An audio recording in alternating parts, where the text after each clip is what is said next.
Big Brother, mainstream media, government cover-ups. You want answers? Well, so does he. He's Alex Jones on the GCN Radio Network.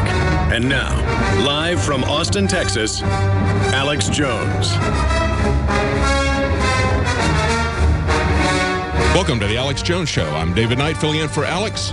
We have an exciting program today. We're going to be talking to Paul Joseph Watson at the bottom of the hour. We're going to be talking to him about the Ukraine and also about parental rights again in the UK. They are rolling out what we talked about last week when Paul was on with us. We talked about a bill in Scotland that was introduced about a year ago, but it was just passed within the last week or so. And what they did was they assigned a government minder to every child at birth.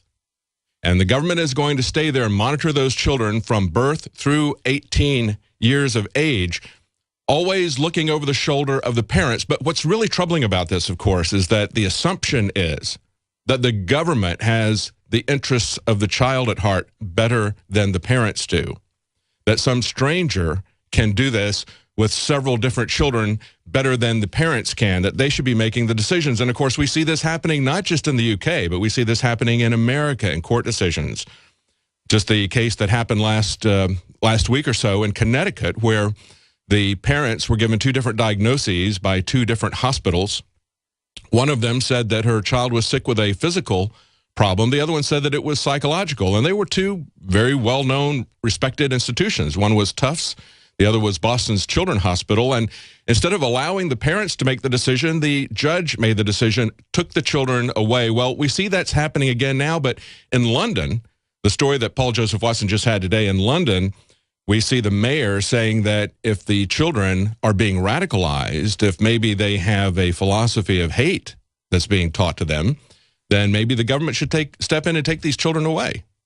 Now, who defines what radical is? Who defines what hate is? You might think that these are kind of keywords that he's throwing out there, that this is being aimed at the Muslim community, at some radical Muslims in the community. But just remember that in the United States, we've had mainstream Christian groups accused of being hate groups because they support traditional marriage. We've seen the military training against patriots, people who talk about limited government, people who are conservatives, people who are libertarians, identifying them as dangerous. And we see people singled out in the United States by the military when they have their scenarios because they're gun owners or because they belong to a political party or voted for someone. We see that the fusion centers, the MIAC Fusion Center, targeted people who had voted for Ron Paul or people who had voted for Chuck Baldwin. These are people, if they've got a bumper sticker on their car like that, watch out for them. They're dangerous people. So how long is it going to be before they start coming after children of people like that? So that's one of the stories we're going to be covering. But, you know, we're going to be talking to Kathleen Willey in the third hour. And if you don't remember her name, she was one of the women that Bill Clinton came after. And it was a very interesting time 20 years ago when this was breaking down. Maybe it was about 15 years ago. It still matters. And it doesn't just matter because Hillary Clinton is going to be running for president, most likely. It matters because character matters. If we don't want character, if we don't want integrity, if we don't care if our chief executive breaks the law, lies under oath, then what we wind up with is we wind up with a situation where we get a president who lies about weapons of mass destruction next. Then we get a president now that is using the IRS and the FBI against his political enemies. We get an FDA that assassinates the character of whistleblowers who are talking about dangerous devices that are being approved by the FDA. Why? Because General Electric has connections with Obama. Jeffrey Immelt is perhaps his favorite CEO, the guy that he continually goes to talk about jobs and the way things should be run. He gets a pass on taxes, and he seems to get a pass on dangerous devices from the FDA. And when somebody who is a respected radiologist complains about this, the FDA uses NSA type of tactics to come after him. So we're going to be talking to Kathleen Willey live on the phone. We're going to also be taking your calls. Stay tuned. We've got an interesting show. The Ukraine, the FDA, the Clintons, all coming up. Stay tuned.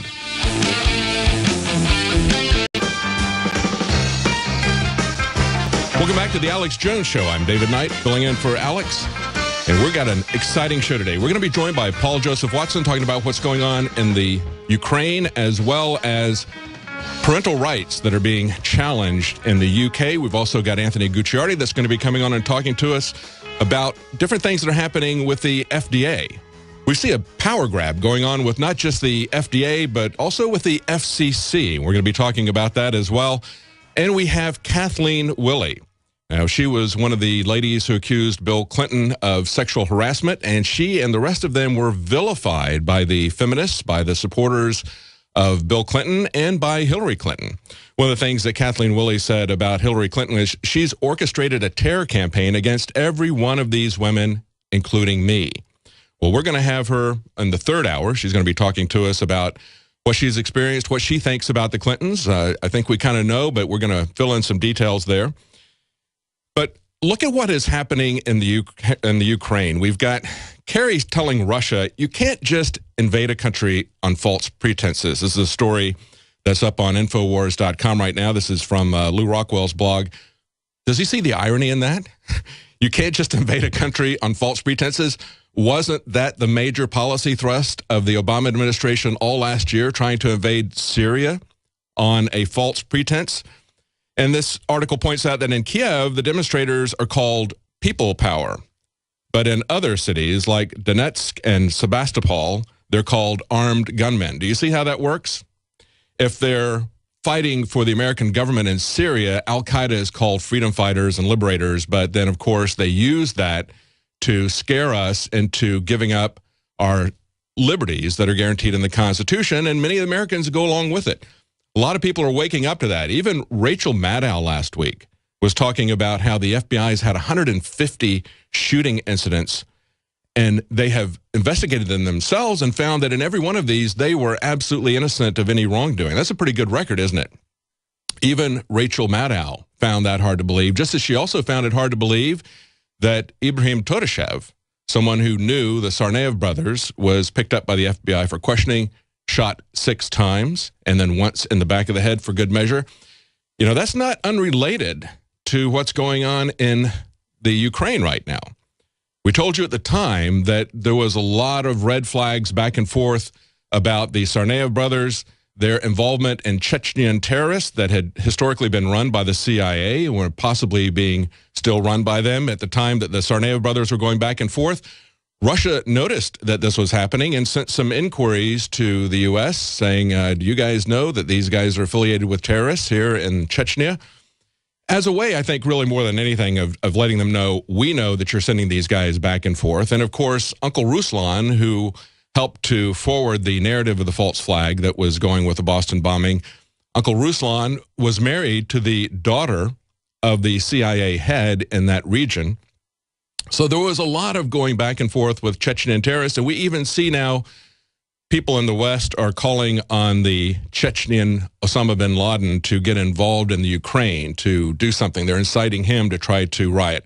I think it's interesting that when all of this stuff started happening, that Russia leaked to the press here in the U.S. the fact that these Tsarnaev brothers had been going back and forth and that they were linked to CIA-supported terrorists in the Russian area.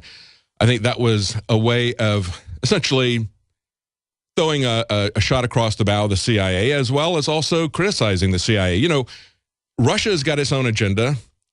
Outlets like RT have their own agenda. You can trust them to tell the truth about what's going on in the U.S. You can't necessarily trust them to tell you the truth about what's going on in Russia. They're going to sugarcoat it, just like CNN sugarcoats what Obama does, but they might point out the corruption that's going on in the Ukraine. We try to point out both sides of that. We don't have a dog in this pony. We don't work for either one of these governments. We're not like CNN. We're not like RT. And so we're going to try to tell you what we see as honestly as we can, but it's very difficult to understand what's going on there. Putin is saying that he's not going to stop at the Crimea. This is another article that's up on InfoWars today. It's from CNS News.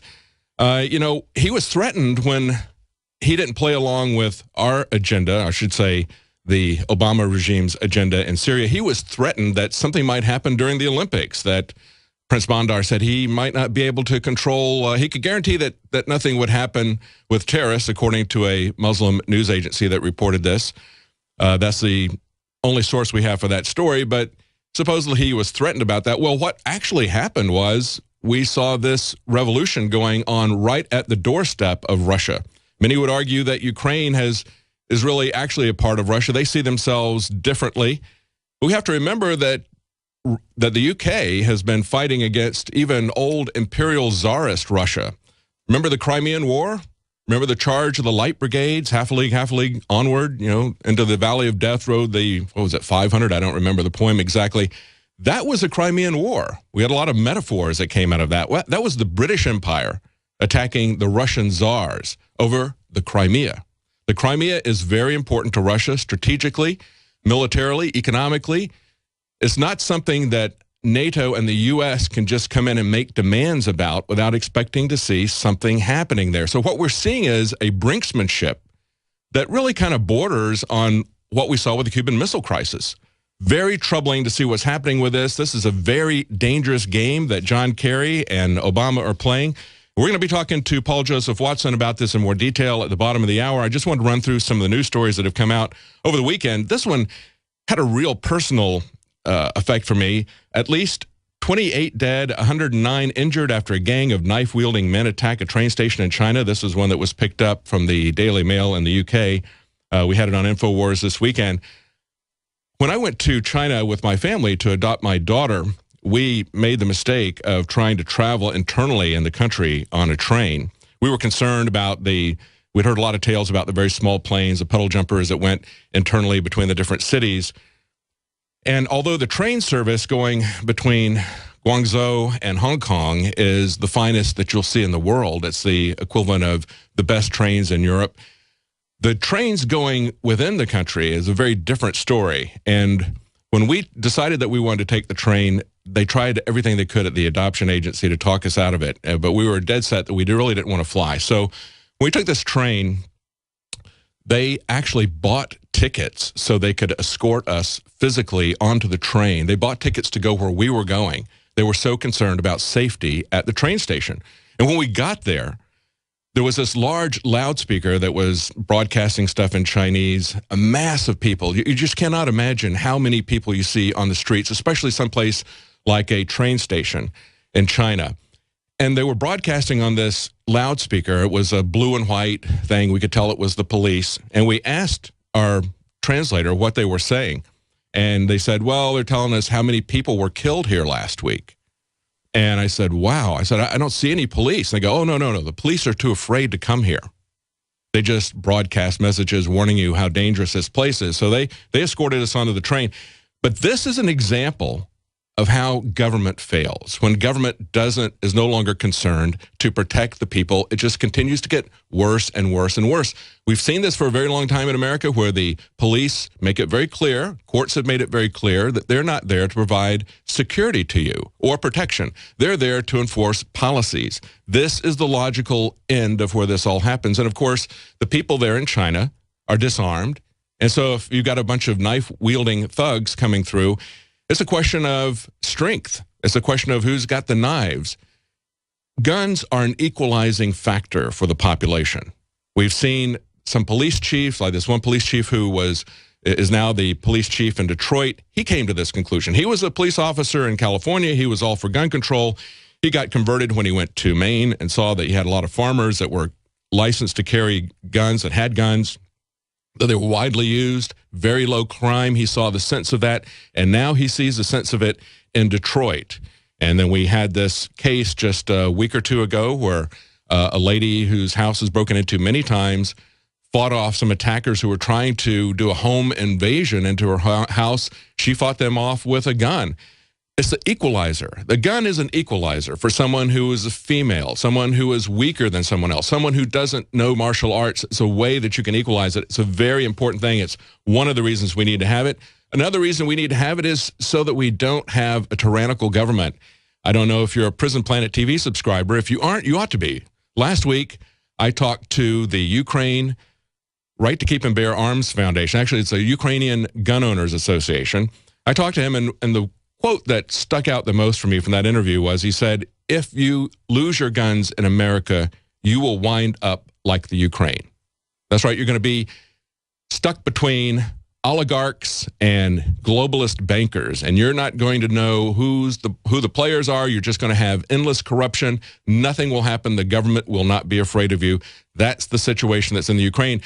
the people took to the streets about the corruption. Of course, there's other elements that are being involved there, and we know that there's a Western influence in there that's trying to undermine and trying to create tension. And, of course, there's a lot of things that the military-industrial complex would like to see come out of this. Maybe they don't want a war. Maybe they just want another Cold War where they can ramp up the military spending like they had before the Soviet Union lost its credibility as a threat in 1989. Here's some other articles that we're coming to. 1/3 of Americans say that Obamacare had negative personal impact. Nearly 60% say that they view the law unfavorably. Everybody is seeing their rates go up. People cannot afford it. Why? Because we're having to buy insurance for things that we don't even need. Insurance, in the first place, is not health care. Insurance can help you pay for your health care, but you can't pay for your health care if you've got to buy insurance as a single man. If they force you to buy maternity insurance as a single man, and your insurance rates double, triple, sometimes go up by a factor of 5, that's not affordable care. That's simply a lie. Stay tuned. We're going to be talking to Kathleen Willey. We're going to talk about how America fell into this moral decline by excusing the lies of their presidents. It all began with Bill Clinton. Stay tuned. We're going to talk to her. We'll be right back. Welcome back to the Alex Jones Show. I'm David Knight filling in for Alex. We're going to be joined in just a few minutes with Paul Joseph Watson from the UK. We're going to be talking about the Ukraine.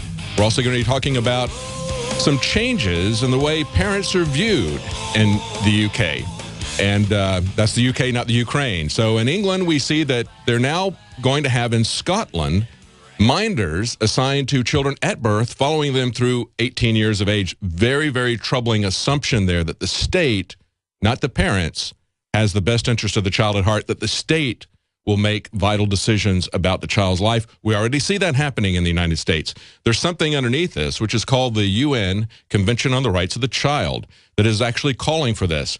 Now, the United States has not become a signatory to that treaty yet, but most other countries have, and we can see that in the UK, as the mayor of London is now talking about removing children if they think that their education is too radical. That's a very troubling thing. I can tell you as someone who homeschooled that my children got a radically different education than they would have gotten. They got a very different version of history, as you can imagine, than they would have gotten in the schools. Very different political perspective. That's okay. We ought to be able to have diversity in America. We ought to be able to discuss ideas openly. We shouldn't have a situation where the government shuts that down. So we're going to be talking to Paul Joseph Watson. We're also going to have Anthony Gucciardi on in the show, and Kathleen Willey, one of the women that was sexually assaulted or attacked by Bill Clinton. She wants to give us her perspective on Hillary Clinton. This is all brought up again because Hillary Clinton looks like she's going to be running in 2016, looks very much like the front runner. There's a question of character. Does character matter anymore? I think if we look at what's happened in America under the Bush regime, you know, if somebody can lie under oath, as Bill Clinton did, and people give him a pass, his popularity goes up, I think that tells us something. It tells the leadership something, doesn't it? It tells them that they can get away with lying. And then after that, we saw a president lie about weapons of mass destruction and get us into a major war. Now we see a president who lies about indefinite detention without trial by the military. Says, oh, I don't want to do that. I'm not going to sign that. Signs it on midnight at New Year's Eve, late at night. Says, don't worry, I'm not going to use it. So I guess we can trust him after he's lied to us twice already on that. We see him using the IRS and the FBI against his political enemies and doing it openly, continually to do it after it's been exposed. See, Nixon and other presidents have done it, but they've done it covertly. When they did it and got caught, they got impeached. They got thrown out of office. Actually, Nixon resigned because the handwriting was on the wall. He was going to get thrown out. Now we have presidents who do that same sort of thing openly, continue to do it even after it's brought to light, because they know that the American people are so divided along this left-right spectrum, this Democrat-Republican spectrum, that they no longer care about the criminal actions of their guy, the guy that's on their team. As long as it's not the other side, they're going to excuse it. Let's take a look at some of the other articles that are up on Infowars.com. We've got Obama now brandishing his phone at Putin. This is pretty funny. There was a White House photo that was tweeted out where he looks like the man in charge. He's wearing denim shirt and denim pants. He looks very Reagan-esque. And people were having a lot of fun with it. They said, One of them says this picture of him on the phone for 90 minutes with Putin, but what he didn't tell us was that he was on hold for the first 87 minutes. And another one says, okay, he's got his phone, but did he threaten Putin with his pen? This is brinkmanship. This is very dangerous brinksmanship. This is like what Khrushchev did when he went to the UN and took off his shoe and pounded the podium saying, we will bury you. These types of things, and then moving missiles right to the doorstep of Florida. These types of provocative movements that we see the Obama administration engaged in right now, that we see John Kerry engaged in right now, it's very difficult to understand what's going on in the Ukraine. As I mentioned on the Prisonplanet TV, the nightly news last week, I spoke to someone from the Ukraine Gun Owners Association. There are people there who think just like we do, who want their independence, who want their freedom, who are fed up with corruption in government, and they want to be left alone. But there are also these groups that are coming in from international bankers as well as Putin's oligarchs. The corruption that's there is rampant. And we're seeing both sides of that. These people are caught in the middle. It's very difficult for us to know who the players are. It's difficult for the Ukrainians to know who the players are. What we do know is that we should not be going abroad seeking monsters to destroy, and we should not be engaging in this kind of brinksmanship that could very well start World War III. Now stay tuned. We're going to be right back with Paul Joseph Watson, and we're going to talk about the Ukraine. We're going to talk about what's happening in the UK, the war against families. That's something that governments have always engaged in. Welcome back to the Alex Jones Show. I'm David Knight filling in for Alex on this Monday, March 3rd, 2014. And I have Paul Joseph Watson on the phone from the UK. You know, there's a lot of different kinds of wars going on right now. We've got Obama conducting a war on the economy with Obamacare. We also have a war on children that is developing, a war on family, and we're going to be talking to Paul Joseph Watson about that. We're also going to be talking to him about the real war that is on the brink, that's going on in the Ukraine, that is building up as a civil war in the Ukraine and the Crimea. Is that going to expand into a wider war? Is that going to get NATO and the U.S. involved? They're playing a very dangerous game of brinksmanship. And later on in the program, we're going to be talking to Kathleen Willey, one of the women that accused Bill Clinton of sexually assaulting her. And she's going to be talking about what she perceives as the real war on women. So stay tuned for that. But right now, let's talk to Paul Joseph Watson about what he thinks about this war that is actually a real war. We have all these metaphorical wars, Paul, but we got a war that is coming up right to the edge. NATO is warning that Russia is risking Europe's peace and security. I don't know. I think NATO has some involvement in that too, don't you? Well, now we've got, over the past hour or so, David, this deadline that Russia has imposed on Ukrainian forces in Crimea.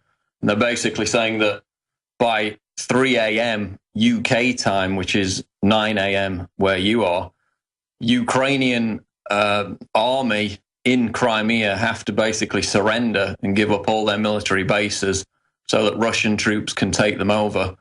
Otherwise, they're going to take them by force. So this is really the biggest escalation we've seen so far in this conflict, now that Putin has slapped a time deadline on Ukrainian forces in Crimea to surrender, which suggests that this could indeed go hot within the next 12 hours or so if those forces in Crimea don't surrender.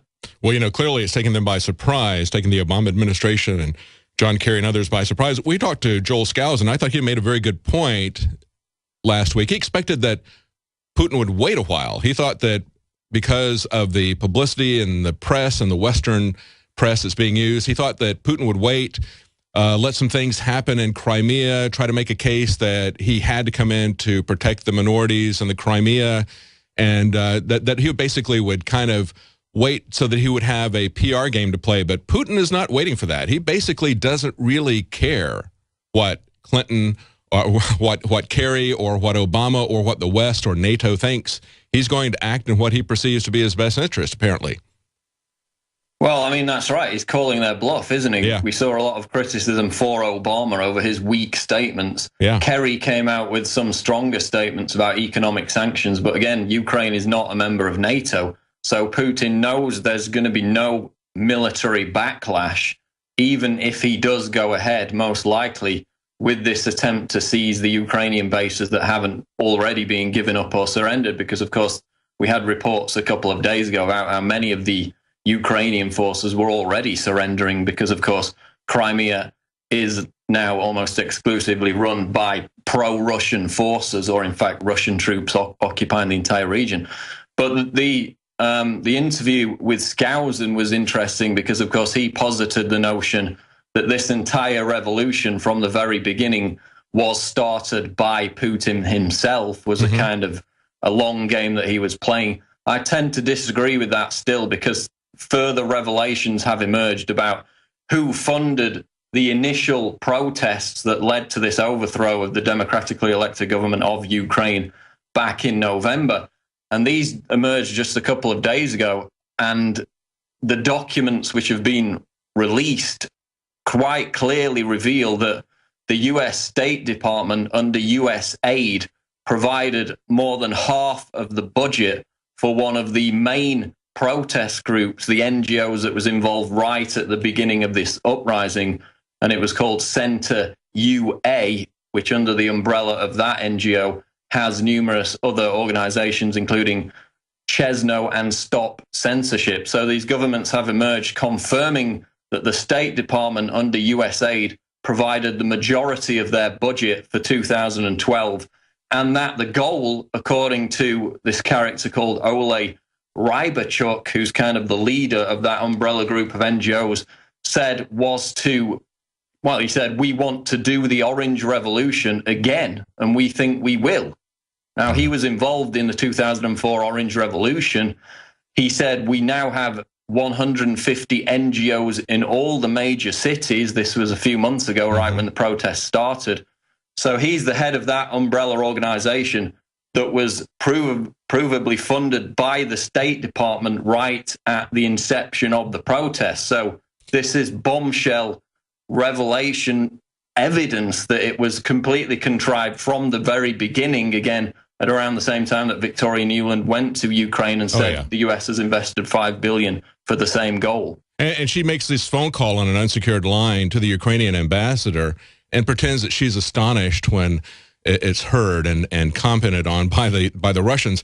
I just feel sorry for the Ukrainian people. One of the things that Skousen said was that he believed that there was a genuine pushback on of the people of the street. I think they're being used. They see the corruption of both sides. And, of course, after the Orange Revolution, the guy that got put in charge was a former central banker. And there's an article from the New American today says the new interim government has too many familiar faces. I'm reminded of the song by The Who, We Won't Be Fooled Again. You know, meet the new boss, same as the old boss. They're talking about how these guys are being put in are a lot of the same old oligarchs. And these are people who were related to Yanukovych and others who are now getting, 50% of the state contracts. They're some of the richest billionaires in the world. These are the people that they're seeing on both sides. It doesn't seem to matter whether it's the Russian puppets or the Western bank puppets that get put in. The bottom line is the poor people of the Ukraine are seeing nothing but despotism and corruption in the government, no matter which way it goes. And so, yeah, part of what Skousen said, and I agreed with this part of it definitely, was that the Russians saw a very real reaction, frustration. Obviously, you can't get that many people to show up in the streets unless they're truly frustrated about something. But I do believe that they're being used by both of these groups. They're being used by people who are corrupt oligarchs that have taken the place of the Russians, and that's what we see happening now. Same people coming back into the new government. Well, of course, the Prime Minister, Yatsenyuk, was hand-selected by Nuland in that leaked phone conversation, so he's been put into power already. Yes. But an aspect of it that's not been focused on, not just by the mainstream media, but by anyone, is the energy aspect of this, because you had Chevron and Exxon, who were deeply involved in fracking, natural gas drilling, over the last couple of years in Eastern Europe and Ukraine.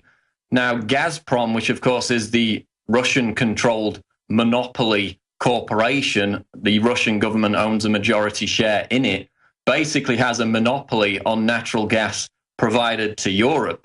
So, as I document in the article, Trade War, Gazprom threatens to disrupt gas supplies to Europe, which today they've come out and threatened that the political turmoil could cause gas supply shortages to Europe, which of course means higher prices. As I warned last week when I said with the IMF taking over, you're going to see a Greece-style ratcheting up of austerity fascism. Now that's admitted that gas prices are going to go up for Ukrainian citizens. So, as you said, they're not going to benefit at all from this.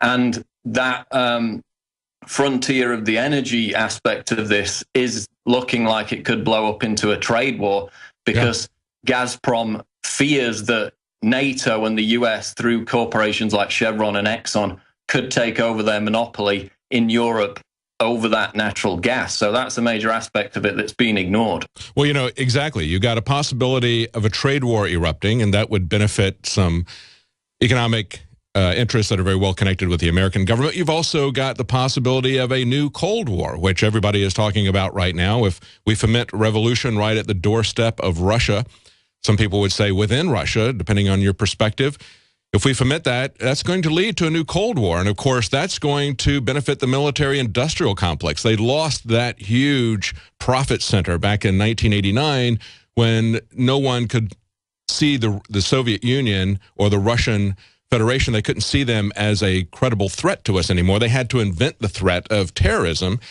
And now, of course, they've got a whole new profit center, and that is the police state industrial complex that they're gearing up for here domestically.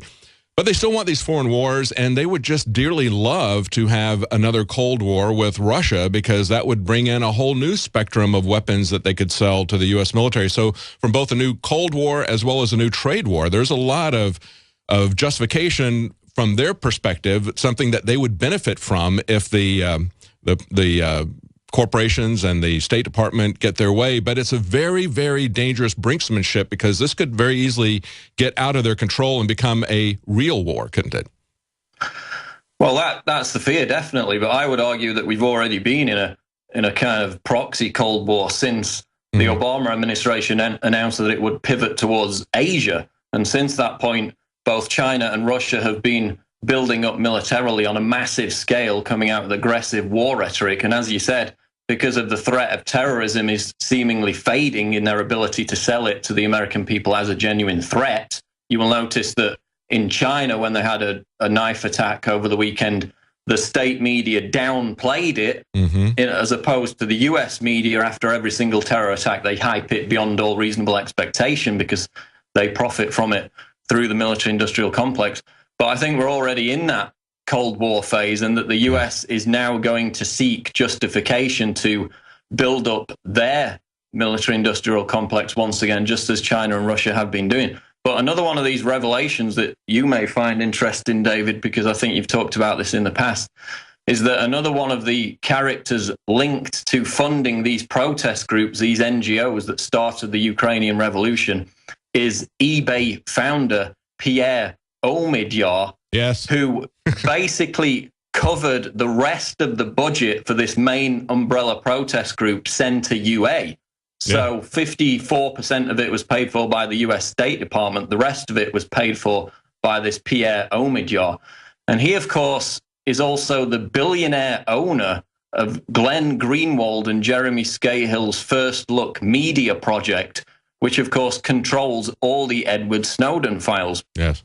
So I actually asked Greenwald about this on the weekend, because he got some flack for this. And to some extent, I feel sorry for Greenwald, because he gets a lot of flack about why don't you release all the Snowden files at once, which I think is a stupid move, because that would ensure that it wouldn't stay in the media spotlight for an elongated amount of time, which it is at the moment because they're doling them out. But I think this was a genuine criticism, because Greenwald wrote an article for his First Look website funded by this billionaire who is also funding the Ukrainian protesters. And he basically admitted that he did no research whatsoever on the political background of Pierre Omidyar. Yeah. Now, that seems very strange to me, that you would have someone handing you $250 million to start a media project and that you wouldn't even research their political background. Now, he denied that, it would interfere with his journalistic independence. He tweeted that back at me. But what if this individual was linked, for example, to neo-Nazis? I mean, that would impugn his work. That would smear his work. And it's very troubling to see this because, you know, we see that he's actually, Pierre Omidyar is actually one of the largest globalist bankers with his involvement with PayPal. I mean, he is one of the major up-and-coming power bases here, along with people like Jeff Bezos, who paid $250 million for the Washington Post. Why? Because he wants to be a player in Washington. That's why, obviously. If you own the Washington Post, you've got a lot of clout in Washington. And so Pierre Omidyar, I think, kind of defensively started up this network that he put Glenn Greenwald and others in charge of, and said, I'm going to spend $250 million. You know, I'm tit for tat type of thing. I'm not going to be left out of this. There's a competition between these Silicon Valley billionaires, and they understand the political importance of controlling the media. And that really is a bid that they're going for. And we see not only in the Ukraine, but Pierre Omidyar's got a terrible track record with microfinancing in India. The terrible things that happen to people there. I would encourage people to look that up. Look up microfinancing in India and see what happened with the Omidyar network in that area. That's very, very disturbing. It doesn't portray a picture of an altruistic, philanthropic billionaire like they like to portray Pierre Omidyar. Well, that's right, David. And what confuses me is the fact that Greenwald said that he basically had no involvement in the political direction of this First Look Media project, which controls all the Snowden files. But then Scahill admitted separately, quote, Pierre writes more on our internal messaging than anyone else. Mm-hmm. So he has a direct and consistent hand in the direction of that media organization. So while Scahill constantly talks about, you know, being an adversarial role against the state, they're being funded by somebody who works with the US government to fund these regime change operations around the world. So that was very disconcerting for me. I did invite Greenwald on the show, which I previously believed he'd been reluctant to appear on the Alex Jones show in the past. He indicated that he would be willing to appear on the show. So we're trying to set that in motion. I said we'd get our guys to contact him. So the floor is open for him to respond on that.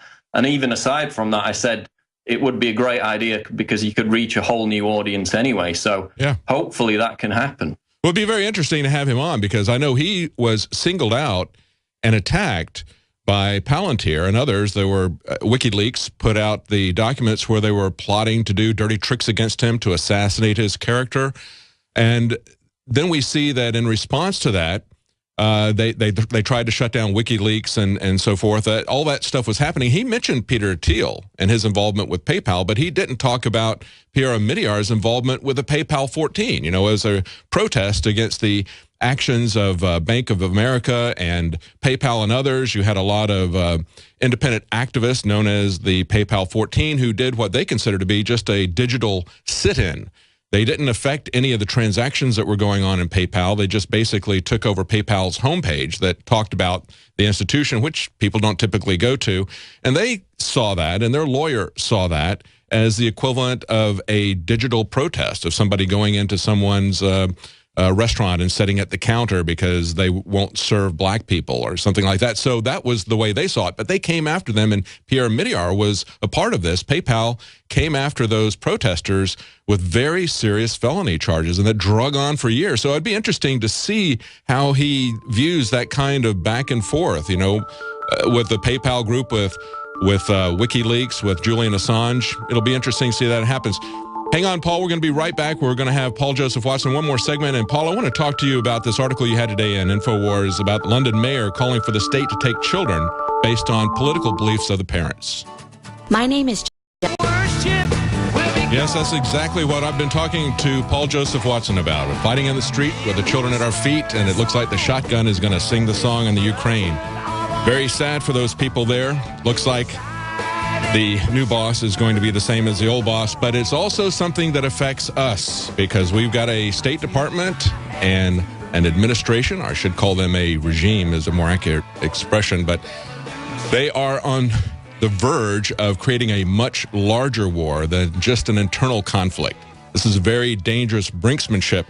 We've been talking about that with Paul Joseph Watson. We still have him on the phone. But, Paul, I would like to go over, and I'd like to change subjects now and talk about this article that's up on InfoWars today. The London mayor calls for the state to take children based on the parents' political beliefs. Now, you and I spoke last week, and we talked about how after a year, Scotland passed this bill that would assign a government minder to children at birth, and they would have someone from the government assigned to each child through the age of 18. And what an outrageous thing that was, to the presumption that the state cared more about the children and knew better than the parents what that individual child needed. But you pointed out at the time that they had already done this, where they have gone after the political beliefs, taken a child away because of the parents' political beliefs, and it was something that was for the UK Independence Party, which is really a mainstream party. Now they're doubling down with these comments from the London mayor. Well, that's right. First, to finish off on the previous subject, the Russian Defense Ministry is now actually denying the reports which were put out by Sky News and others that there's this 3 a.m. deadline on Russian forces seizing Ukrainian military bases in Crimea. So if true, that's good news that they haven't imposed that deadline, but we'll get that article up. But the London mayor, Boris Johnson, wrote in his weekly column that the law should obviously treat radicalization as a form of child abuse. And he's talking about using social services to target parents with, quote, extremist, radical political beliefs. And the example that he cited, of course, because it's the most justifiable, reasonable example, was extremist Muslims who might teach their children to become suicide bombers. But then if you read further down into the article, he also says that it could be applied under more vague circumstances, such as if the child is taught to be, quote, full of hate. Yes. And he actually linked that with the BNP, which is a right-wing British national party that vehemently opposes immigration, is linked with neo-Nazis. But you can see the slippery slope, because as you mentioned, in 2012 up in Rotherham, the local government council there removed 2 children from the care of foster parents who had an exemplary record due to the fact that they were members of UKIP, which is the 3rd largest political party in Britain, expected to win the European parliamentary elections later this year. And the reason they gave for removing these kids from their care was the fact that they belonged to a, quote, racist party. How they judged the fact that the party was racist was because its platform opposes the, quote, active promotion of multiculturalism. So if you oppose mass immigration and the imposition of multiculturalism, which even people like the German Chancellor Angela Merkel have denounced, that means you're a racist. Yes. So you can see how easily this could be applied to seize children from parents with extremist radical beliefs. Of course, according to the government and the establishment, a radical belief is something that differs from the PC orthodoxy, which, as you've seen in America with the Department of Homeland Security characterizing, quote, liberty lovers as extremists, you can see the slippery slope that this could well lead to. Yes, we've seen that here in America, the Southern Poverty Law Pimps have labeled mainstream evangelical groups as hate groups because they stand for traditional marriage. We'll be right back.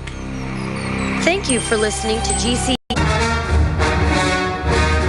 Welcome back to the Alex Jones Show. I'm David Knight filling in for Alex, and I have on the phone with us on this Monday, March 3rd, 2014, we've got Paul Joseph Watson.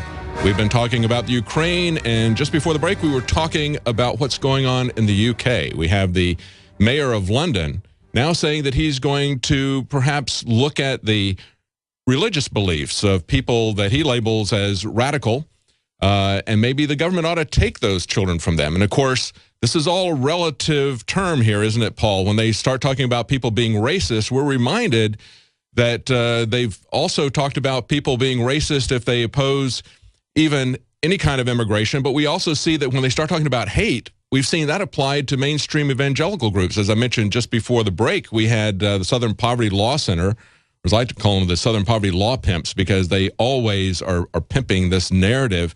And we see that the U.S. military in many scenarios is repeating what they say and linking mainstream evangelical Christian organizations like the Family Research Council, linking them with the Ku Klux Klan and other groups that have been identified as racist hate groups, just so that people start to think of Christianity that way.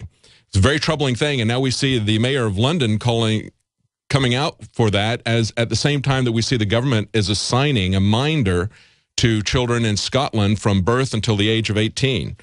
So anything else you wanted to address about that, Paul?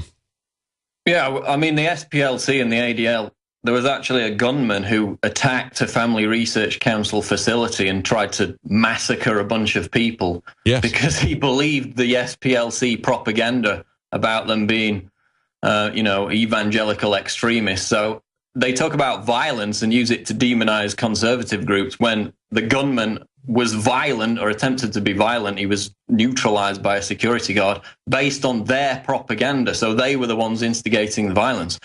But yeah, it's part of the state getting its tentacles into every aspect of people's lives. I did an article a couple of years ago about a case in America where a father of two was harassed by CPS workers because he refused to make his children drink tap water and he fed them organic food.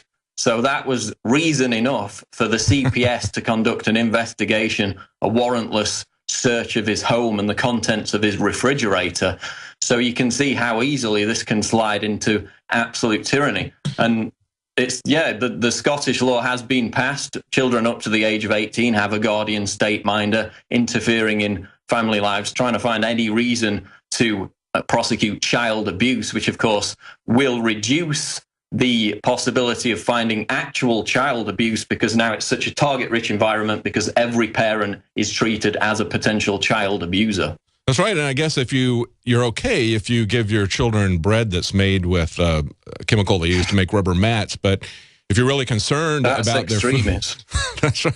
If you're concerned about their food, then basically you're paranoid and you're dangerous. Maybe you're a conspiracy theorist if you're concerned about genetic modification, transgenetic modification of our food. That they can use that for anything, and that's the really troubling thing. We see that happening within the schools. We see it happening over and over again. The government really wants control of everything.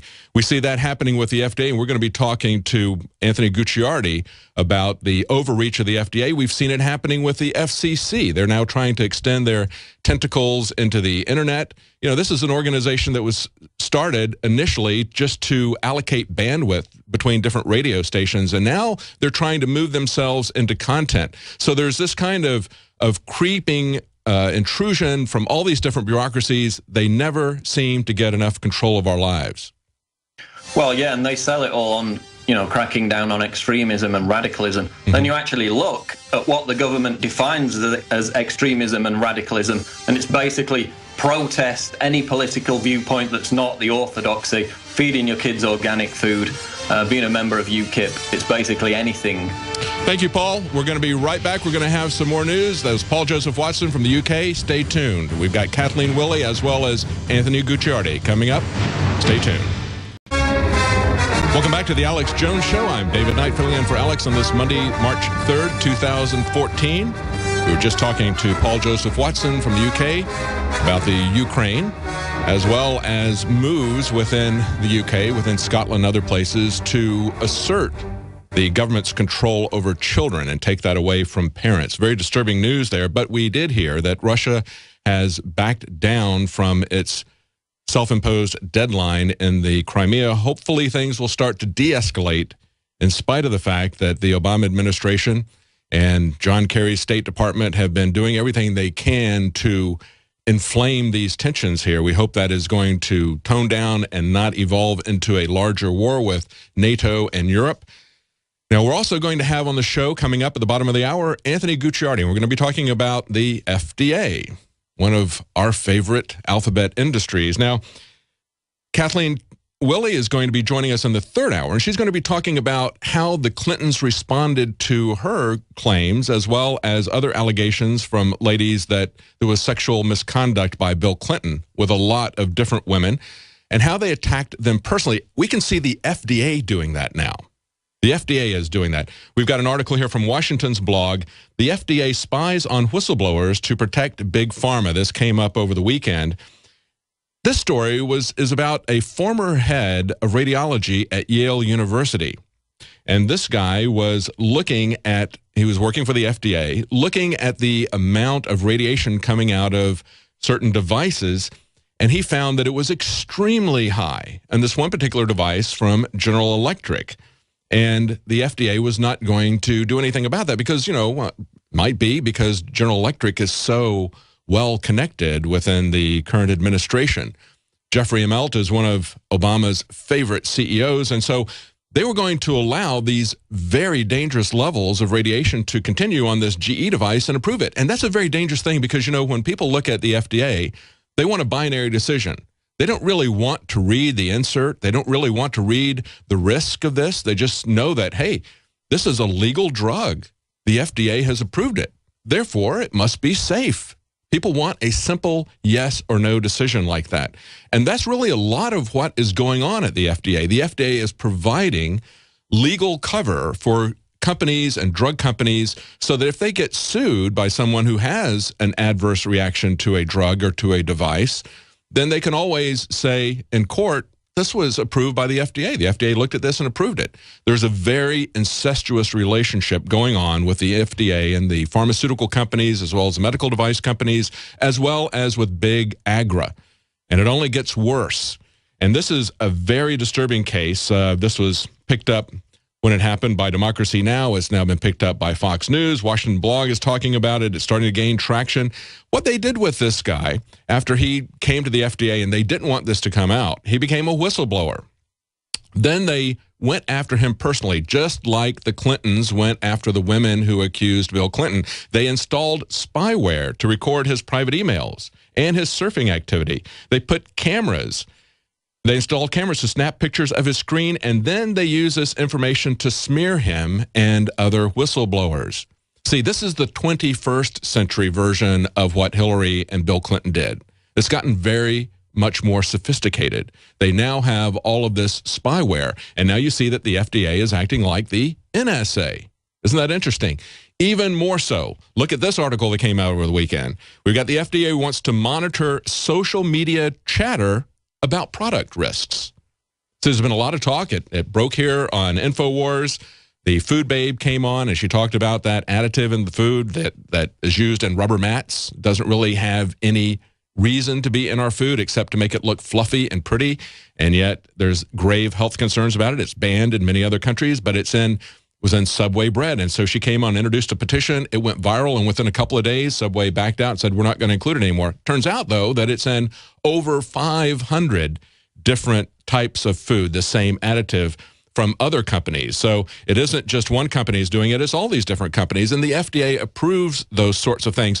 But they want to know when we have a problem with that. So they want to monitor the chatter on the internet, and they put out an RFP. They put out a request for somebody to monitor social chatter. Listen to this. It says the agency is looking for a contractor that can provide historical information about the sorts of conversations that consumers are having on blogs, message boards, social media sites about product classes that FDA regulates, like drugs and medical devices, and also food and tobacco. And then track the sentiment and the volume of those conversation shifts. Now, this is the kind of stuff that they want them to record. They want to, whenever these conversations spike or rise slowly or trend downward, they want that information to be gathered. They want to know the popular forums of online discussion. They want the most cited news sources. They want major themes of discussion. They want sentiment analysis, word clouds, message maps, and a sample of verbatim consumer complaints. That's right. They want to know what you're talking about, whether you're leaving a message on the InfoWars talking about, down the comment section, talking about an article. They want that logged. They want that reported. They want that categorized. If we're running stories and people are picking up our stories and putting them out on Facebook about additives and dangerous additives in food, they want to know the sources of that. Now, why would they want to know that? Because our government is involved in manufacturing consent. It's an information war. It's a PSYOP war. And this is social engineering. If you're an engineer, you got a device and you want to be able to monitor what the output is. You don't want an open system. You want a closed loop system. You don't want to just put something into your black box and then if it comes out, you don't really know whether it's working or not. And if the system starts to drift, maybe you're not getting the output that you originally had. So in an engineering world, you have a closed loop system where you put something in, you've got a known system, the black box that's operating on this, and you get an output. And if things start to change, you want to monitor that output and make adjustments back into the input, or you want to make adjustments into your black box system. That's what the government is doing. That's why privacy matters. People say, I don't care if the NSA is watching me. I don't have anything that I'm hiding. Maybe all you're doing is talking about the Oscars or your favorite television program. But let me tell you something. They're looking at what you're reading, and they want to know if their propaganda is working. That's why the FDA is putting out this request for somebody to do this for them. That's why they've got this request for proposal. They want people to tell them if their propaganda is working. They want to know what you're thinking. Are you buying their mindless propaganda? Are they winning the info war? Are they winning the PSYOP? And then the other reason you need to be concerned about privacy is because it isn't just the NSA or the CIA or the FBI that is watching everything that you're doing. It is also people like the FDA are monitoring the actions of whistleblowers, and they can use it to blackmail, to destroy the character of people who are honest individuals who say, this device from General Electric is leaking dangerous amounts of radiation. Well, they want to destroy that guy because they want to help General Electric. And the really dangerous thing, as I see it coming down the road, is that the government, once everybody is attuned to the fact that the government is watching what everybody says and knows everything about everybody, and the public says we're fine with that, at that point, then the government can make up anything that it wants to about anyone. If you don't have any skeletons in your closet, they can make up those skeletons and they can tell the public, and the public will believe it. The public believed that the Tsarnaev brothers set down those backpacks. Now, we supposedly had video footage, and we were told that the government has cameras everywhere. The government sees everything. The government knows everything. And the government knows that those are the guys that we're looking for. Now, we never saw them setting the backpack down. We didn't have to see video of an explosion. We didn't have to see video of people dying, being torn apart by a bomb. But I would have liked to have seen this video that they supposedly have of the Tsarnaev brothers setting down the backpacks, especially when the backpacks were supposedly a different color than the backpack of one of the brothers. I would like to see that they set them down in the places where the explosion actually occurred. And of course, the FBI said, we've seen those pictures. We have those pictures. And the governor of Massachusetts said, yes, we have those pictures. And finally, when somebody asked him the obvious question, have you seen those pictures? And so, actually, no, I haven't seen those pictures, but the FBI told me that they've got them. See, that's the really dangerous thing. The really dangerous thing is when we become so dependent on the government and we're so intimidated by the government that we think that they know everything, that they see everything, and that they are going to be honest with us, that they're honest actors, that they don't have any ulterior motives, that the FDA is really not trying to cover for their crony capitalists at General Electric, that the FDA is really watching out for your health with the food and the drug stuff. I just talked on the nightly news last week to Mark Baker, Baker's Green Acres in Michigan. He's one of the farmers where the state of Michigan came in and said, you're no longer going to be allowed to have these types of pigs. We're only going to allow the types of pigs that are grown in big agri-factories. Now, your pigs, because you're letting them free-range feed on your farm, you've got pigs that they've got some hair on them, so they look like feral pigs. We're going to declare them to be invasive species. And that's what they did. They came after him and all the farmers who had been raising these types of pigs for decades, and on all the other farms except for two, Mark Baker and one other person who stood up to them. They came on the farms and they shot the pigs. Now, Mark fought them for almost 3 years, and he just won a decision last week saying that they are no longer going to come after him, but they wouldn't give a definition of what an invasive species is. So they're still going to threaten and intimidate the other farmers who don't stand up to their tyranny. They're going to still intimidate and threaten everyone who goes with their bluff, just like the TSA. Remember when we had John Corbett stand up to the TSA and show that they couldn't see the devices if it's on your side? What did they do? They gave John Corbett a lifetime pass. Don't worry about it. Don't complain. Just go along, and you know what? If you stand up, we'll let you go. But everybody else, we're going to enforce tyranny. The ultimate Welcome back to the Alex Jones Show. I'm David Knight filling in for Alex. I'm going to be joined in the next segment with Anthony Gucciardi. And we're going to be talking about the long history of the FDA. Just as I was talking about in the last segment, we're talking about how the FDA is now has a request out to monitor social media chatter about product risks. That's right. They want people to bid on that function. They want to know what people are talking about. They want the public's sentiment to be analyzed.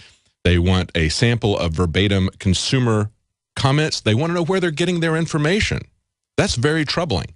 We've seen that same kind of activity by the FCC. You know, they had this news media survey that they were going to do where they were going to embed, as part of a study, they were going to embed people from the FCC in newsrooms, and they were going to ask questions.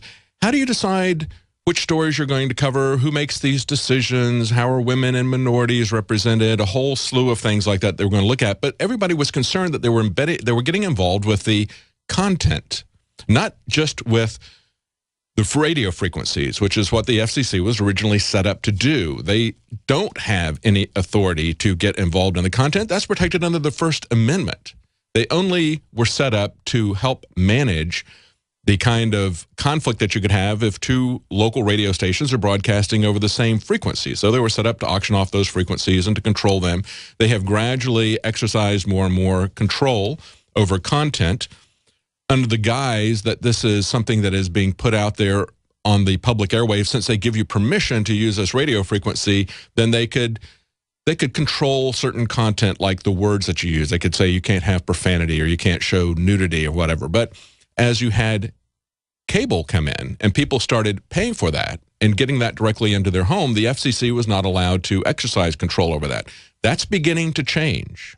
And that's something we should all be concerned about. Remember that this FCC study was also going to go into newspapers. The FCC has no reason to get involved in newspapers. The FCC has no reason to get involved in cable allocations or bandwidth. That is something that they should not be involved in. They should not be involved in content. And yet we see that Google is very concerned that the FCC is going to start getting involved in internet content. There are a lot of people that are saying that they believe that they're going to essentially enact CISPA in a back door. Remember, Obama said, you know, if he can't get things through in the legislature, he's just going to do it anyway in this year of action. Well, one of the ways that he does that is with these regulatory agencies like the FDA, like the FCC. So what they're asserting that they're going to do is start to look at content, and that the FCC might take down content based on copyright claims. Again, we're back to CISPA, SOPA, ACTA, all of these different efforts to take over control of the internet that have been defeated over and over again when they've come before the legislature. So let's not take it before the legislature. Let's just give it to the FCC, say that it's within their scope, and then the FCC can make those determinations. See, one of the problems with this from the very beginning was that someone could just assert that you have a copyright issue and take down your entire website over one issue, and you are not innocent until proven guilty. You don't get your chance in court. They just make the assertion and take it down. And of course, we've seen that happen over and over again.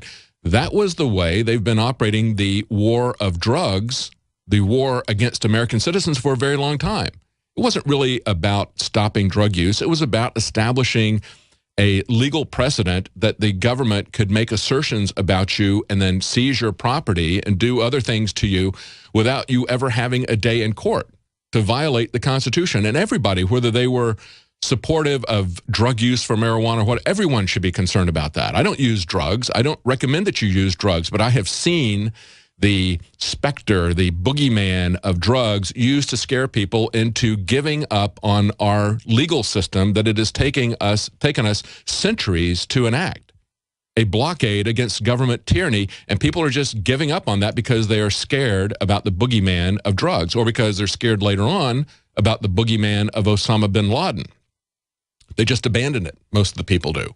So we have to not allow them to continually expand into these areas because we're afraid of something.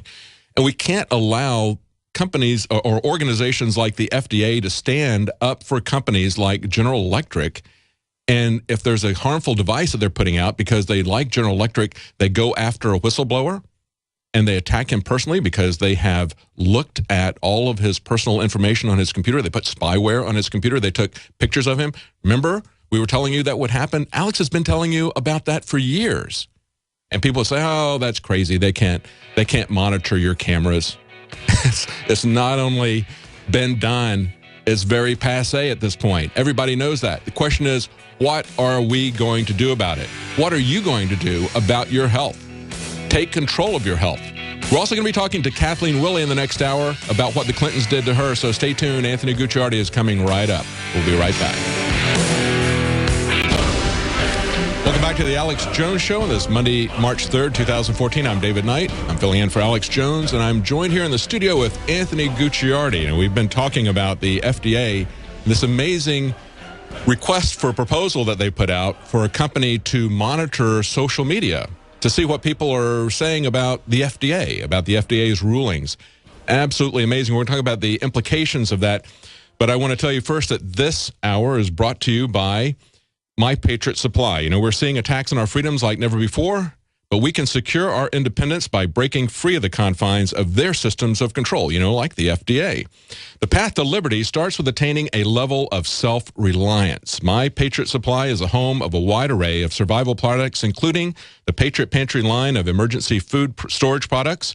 It's delicious, nutritious, and prepares in minutes. Patriot Pantry offers amazing variety, great taste, and is packaged to last up to 25 years. Visit mypatriotsupply.com/Alex today to experience their top-rated customer service, top-quality products, their incredibly reasonable prices, the products you need, the service you expect, and the price you can afford. Visit mypatriotsupply.com/Alex today. Well, Anthony, this is pretty amazing, isn't it, to see the level of detail that they're doing. But I think it's really, we see all these different government agencies doing it, but you know, just as people are starting to maybe even get passé about the NSA monitoring everything, they now find out that the FDA is doing that. They're assassinating people's characters who are whistleblowers. They're monitoring what people are saying about the FDA rulings. Well, isn't it interesting? We see all these dying government organizations and these corporations like Bank of America, for example, spying and desperately trying to make sure there are no whistleblowers to reveal anything about the company. Yes. Because they know if the truth came out, they would ultimately meet their downfall. Now, specifically, we could go back to Bank of America with the leaked emails. One of the biggest stories in recent times that we managed to break through InfoWars, through StoryLeak, my website, is the Bank of America emails revealing that Bank of America has all these spying teams that go out on social networking and they look for so-called Occupy protesters or anti-government people, basically anyone that questions the establishment. And then they work with the feds directly in coordinating these people into certain groups and profiling them. And the FDA is just doing that now. And they're also desperately afraid of the whistleblowers inside. And before we get away from that, I was just talking earlier in the show to Paul Joseph Watson, and he was talking about Glenn Greenwald and his experiences with WikiLeaks and with Julian Assange and everything. And we have the slides that were leaked. Actually, WikiLeaks got a hold of the slides where they were plotting to Bank of America and others were plotting to freeze their accounts, and they were plotting to go after Glenn Greenwald and other leaders personally, just like we see the FDA doing with this Yale radiology expert that worked for them that was blowing the whistle on the GE radiation device. We see that it's a method of personal attack. And in the next hour, we're going to be talking to Kathleen Willey. How did the Clintons come after her? How did the Clintons come after all these women who accused him of sexual misconduct? They went after them with personal assassination attacks. That's what's so very, very dangerous about the surveillance state that we have. Well, you see this in every single sector, from the nuke commanders getting fired in the military, all the Air Force commanders being pushed off, Obama firing all the generals, to, you know, ultimately the spy sector where they're now desperately afraid of whistleblowers. You talk to any federal government worker, Obama is going down on anything that's related to whistleblowing. It is the #1 enemy of the state. Oh, yeah. That's why the FDA is doing this. Most of the people that have been prosecuted under the Espionage Act that was put back in, I think, 1917, almost all of them have been under the Obama administration. I think he's done like 6 or 7, and prior to that, and all the other administrations combined, there were 3. And he's like double to triple what these other people have done. Well, you know, he has Bank of America helping him. He's got the FDA. Yes. He's got multiple wings of this looking into it. And there's actually 2 key things. Judge Napolitano says this is against the 4th Amendment. He's already speaking out against it. It's already making news, which is good. But I want to talk about in a little bit how years ago we already exposed all of this. And years ago, we've already exposed how the medical establishment is dying. The FDA and all of its cronies are losing, and they're imploding, and this is the result. Because first you ignore it, then you try and fight a little bit. They're at the boiling point where they're melting down, and this is their response. They have nothing but physical action. They have nothing but overload, meltdown levels of red alert scenarios to where they're trying to squash the whistleblower so it doesn't get any worse. But the FDA knows full well what's going on. They know key things we're going to get into, how superbugs are dominating everything, and garlic is actually the answer. We have the studies. They know that 80% of all the antibiotics used are from livestock, and they permit that. They know all of this. They know that even though every corporation is funding Monsanto and funding these, anti-GMO labeling bills, that organic is still $31 billion as of just a couple of years ago. I mean, it's exploding. They can't stop it. Yes. You're winning the battle. And that's why they want to look at social media. They want to know what they can do. It's now an info war. It's an info war and a PSYOP war. And the FDA is saying essentially the same thing with this RFP. They're saying essentially the same thing the Pentagon said a while back. Remember that televised news conference that they had with people who were information officers for the Pentagon? And this one lady officer gets up and says, nobody believes what we're saying. They just dismiss it as mindless propaganda because we're not telling them the truth, essentially. And so the FDA is looking at this as well. They're trying to manufacture consent for their agenda, and a vital part of that is to know whether or not their propaganda is working. So they want to have a company that's going to do it. This is the sort of stuff that used to be done secretly. Now they're just out in the open. No, exactly. Kind of and that's the craziest part about it, is they're out in the open. Yeah. And we're able to, push the headlines in such a way that we can get this to the mainstream media and ultimately win. But this reminds me of a key article that I was on actually with Alex, I think in September or 8 months ago or something. The GMO activists being targeted specifically by the government, by criminal government organizations, actually looking for criminals, saying that GMO activists were concerning, and anything to do with GMOs was radical and right-wing extremism and things like that. This is what we're talking about. This is what Bank of America sees us as, these people that are not following the establishment agenda and should therefore be reported to the feds. And this expands into everything. And specifically, we can get into the fact that even though they're trying to squash the whistleblowing, even though they're trying to use disinformation campaigns and go into the comments of major news websites like InfoWars and just spam garbage all day long, even though they're doing all that, it doesn't even matter. Yeah. People are talking about it. And specifically, one way they're really trying to dominate this field for their own victory is by making it very challenging for supplement manufacturers or food manufacturers to even get good, high-quality organic ingredients. Whether we're talking about food that's been highly irradiated, such as if you get organic ingredients, sometimes you have to actually, by law, put them through mass irradiation. Or you have to use pesticides that are actually worse than some of the, Roundup pesticides from Monsanto. All of this craziness is happening, and they're putting these laws and bureaucratic limitations on all of this so that you can't even get real food anymore. And that's why it's such a challenge to get organic, real ingredients. And I'm amazed that we've done it. I'm so glad to work with Alex on InfoWars Life with Super Male Vitality and everything, because it's so hard to get real organic ingredients. Well, you got this. It was the FDA themselves that has just floated new regulations that are going to be taking place in the next couple of years. And there was a story that came out last week in California where the FDA went to an organic farmer's farm and said, here's my badge. Here are these new regulations. I just want you to know what's going to happen. You're no longer going to be able to make your fertilizer on the farm. You're no longer going to be able to till your ground with animals.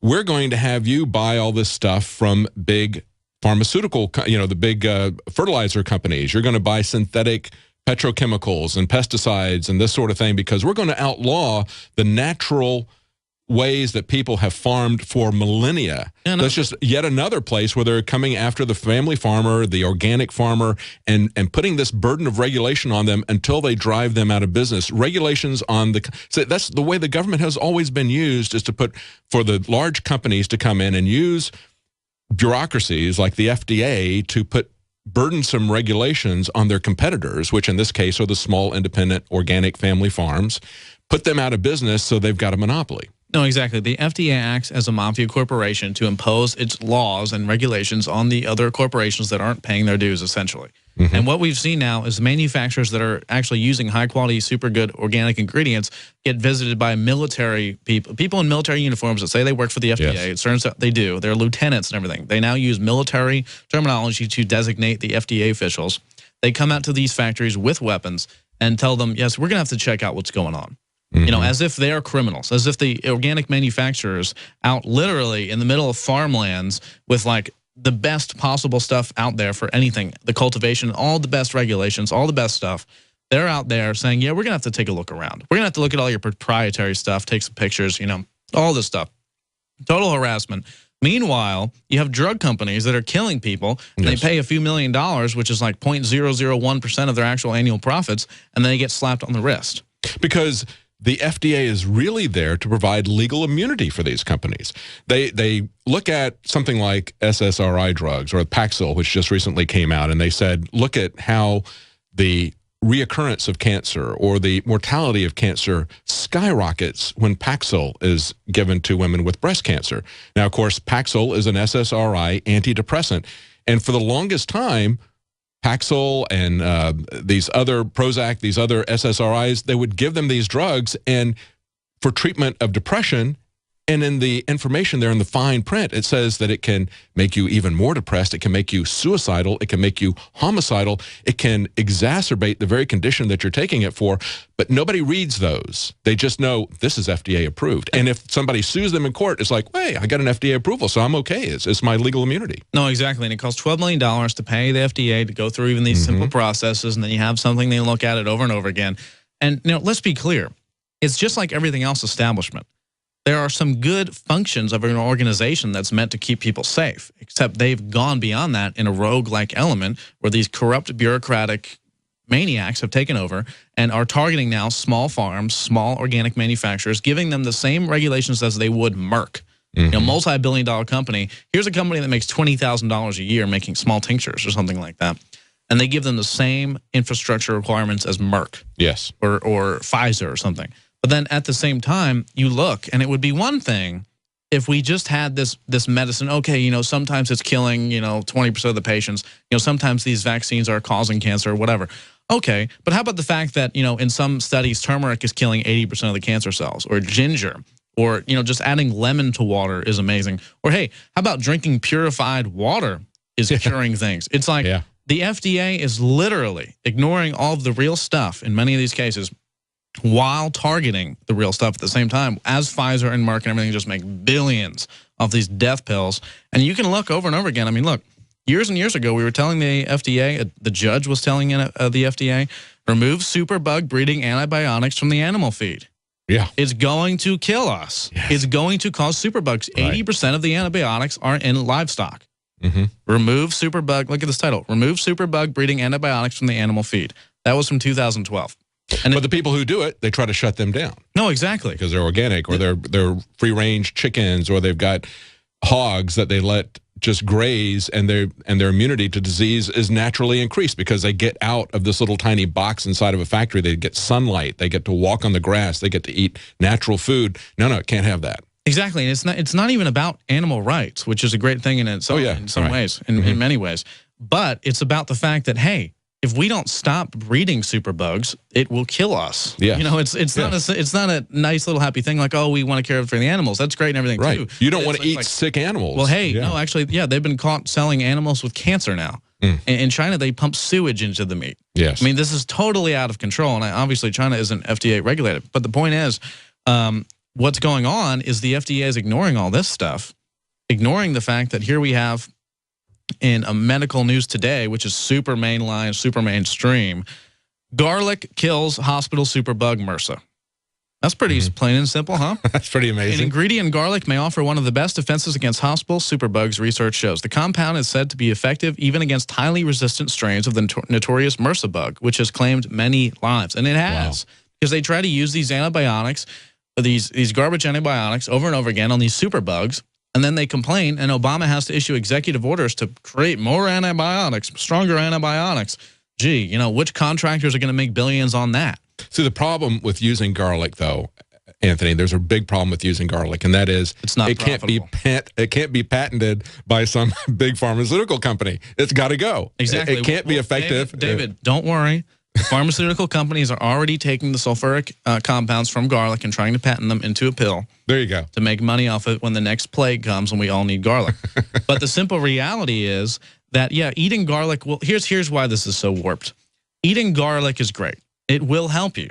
If we actually took our science, though, that we were putting and pouring billions into these antibiotics, pouring billions into this cancer research that's never going to tell us anything, pouring all these billions of dollars. If we're going to take 1/100th of that and put it into research on how to take this garlic extract in a perfect way, in a perfect capsule, in a perfect organic, wholesome form, we could literally be wiping out superbugs like MRSA, be wiping out all of it, and not have to take antibiotics, which just deplete our gut flora.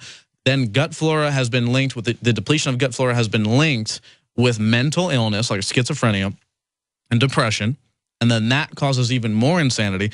The whole body is being systematically destroyed when you look at something like a pharmaceutical drug coming in. And that's why more pharmaceutical drugs are given to address the side effects. If we were actually going to put a little bit of cash into the garlic to replace some of these antibiotics, we would have better gut flora. We wouldn't have as much mental illness.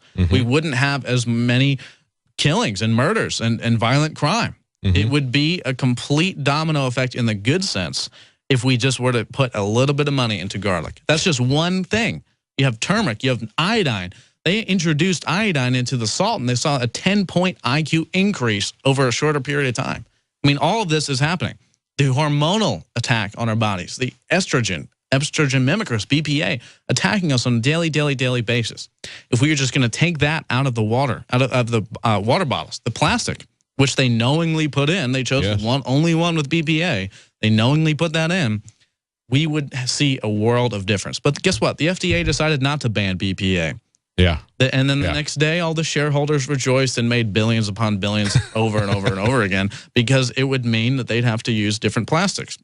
Same story over and over again. And Why even when do you talk about they're monitoring us, because we're talking about this, and if some insider came out and talked about it, it would be game over. And that's what we need, is a call to arms, really. That's right. They want to know where people are getting their information, so they can either crack down on that source of information or get some other agency like the FCC, which is metastasizing way out of its original function. I mean, you talk about the FDA, and you say, rightfully point out that there are some needs that we need to have government inspectors on the quality of food. I mean, we can have dirty food enter the food supply from corporate farmers. We can have it enter from small farmers, and we've had that happen in the past. But they metastasize way far beyond that. I'm with Anthony Gucciardi. We're talking about the FDA. We're talking about your life, actually. The food that you eat, the drugs that you take, or what you do to help yourself. We're going to be right back with more information, so stay tuned. Alex Jones Show. I'm David Knight filling in for Alex, and I have with me in the studio Anthony Gucciardi. And we've been talking about the latest revelation about the FDA wanting to monitor social media chatter about product risks. Now, this is just amazing. They put out an RFP. They want someone that they're going to hire to keep track of things like the most cited news stories, the major themes of discussion, sentiment analysis, word clouds, message maps, and samples of verbatim consumer comments. They want to know what you think about what the FDA is doing, so they can then more effectively propagandize you using PSYOPs and the information war. When I talked to William Binney, he said he was very concerned about the police state that we have entered, and he said we're no longer close to a police state. We are in a police state. For years, he monitored East Germany and the Soviet Union, and he knows exactly how this comes down. And now we see it happening even with the FDA. Once they know where you're getting your news, they send in the trolls, or they shut down that source using the power grab from the FCC. The FCC is now asserting that they are going to be able to shut down websites based on copyright assertions. Couldn't get that passed in Congress with CISPA, SOPA, or ACTA. They tried twice with CISPA, couldn't get it passed. So let's just have a year of action and allow Obama and his bureaucracies to do that. Well, the ultimate dream of all these organizations, whether it's a corrupt corporation or a taken over establishment rogue organization within the government, is not to just track everything you're doing, but to shut down the opposition because they've already lost. Yes. In the beginning, that wasn't the goal. The goal was to ignore it or refute it in some ways. And that's why they, try to have key icons, like Alex and others on the news to try and make him look dumb. But ultimately, that ends up, of course, being a major victory. And more people tune in and more people realize what's going on. They're not just creepy voyeurs. They're not just going to sit there. They're not just watching us just for the fun of watching us.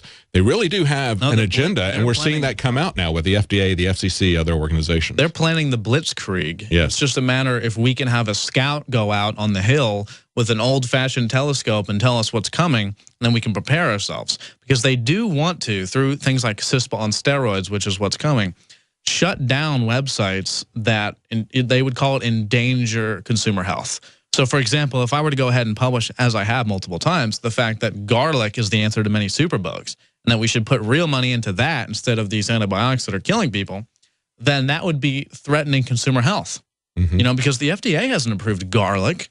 The FDA hasn't approved that. The EU says water doesn't hydrate people. It's not even been proven. That's quackery. That's right. So it would be endangering consumer health, and that's how they're going to do it. And they're going to issue something and say, please take this down. The FDA has decided this is against consumer health, just like selling real organic products, as we do with Super Male Vitality on InfoWarsLife.com. And I plug it because I believe in it, and everyone should get a hold of it. This is resisting and funding everything that we're talking about, because we're going to be the ones pioneering all this. We're going to be the ones pioneering all of these solutions over and over and over again. So you should go to InfoWarsLife.com and secure these organic products. Absolutely. Just as we said, they're not just doing this just for the information. They're actually going to take action. No, you have to take action. You have to take responsibility for your life. You have to be self-reliant about, not only inform yourself about what the real risks are to you from these pharmaceutical drugs, but also understand what or these genetically modified foods, but also understand what the real advantages are, and then it's up to you to do something about it. Well, you might not even get a chance to know if they manage to shut all this down. And just getting into GMO, Monsanto has so much pull, they can shut everything down. They've falsified FDA quotes in California to defeat GMO labeling bills. It's total insanity. We have to fight for our right to actually be able to speak, because they will use this trick. We're coming up to a break, but I want you to stay here. We're going to talk about this one more segment, Anthony, and then in the next hour, we're going to be talking to Kathleen Willey. They want to know where you're getting your source of information. They want to be able to attack people. We've seen this happen over and over again. Welcome back to the Alex Jones Show on this Monday, March 3rd, 2014. I'm David Knight, filling in for Alex, and I have Anthony Gucciardi in studio with me. We've been talking about the amazing revelations of the FDA wanting to monitor social media chatter so they can more effectively propagandize you. And we've also talked about the FDA spying on whistleblowers, pointing out dangerous devices. So what does the FDA do? Well, they do things like record everything that they're doing on the internet, taking pictures of them with their computer, then using that to destroy the person's character.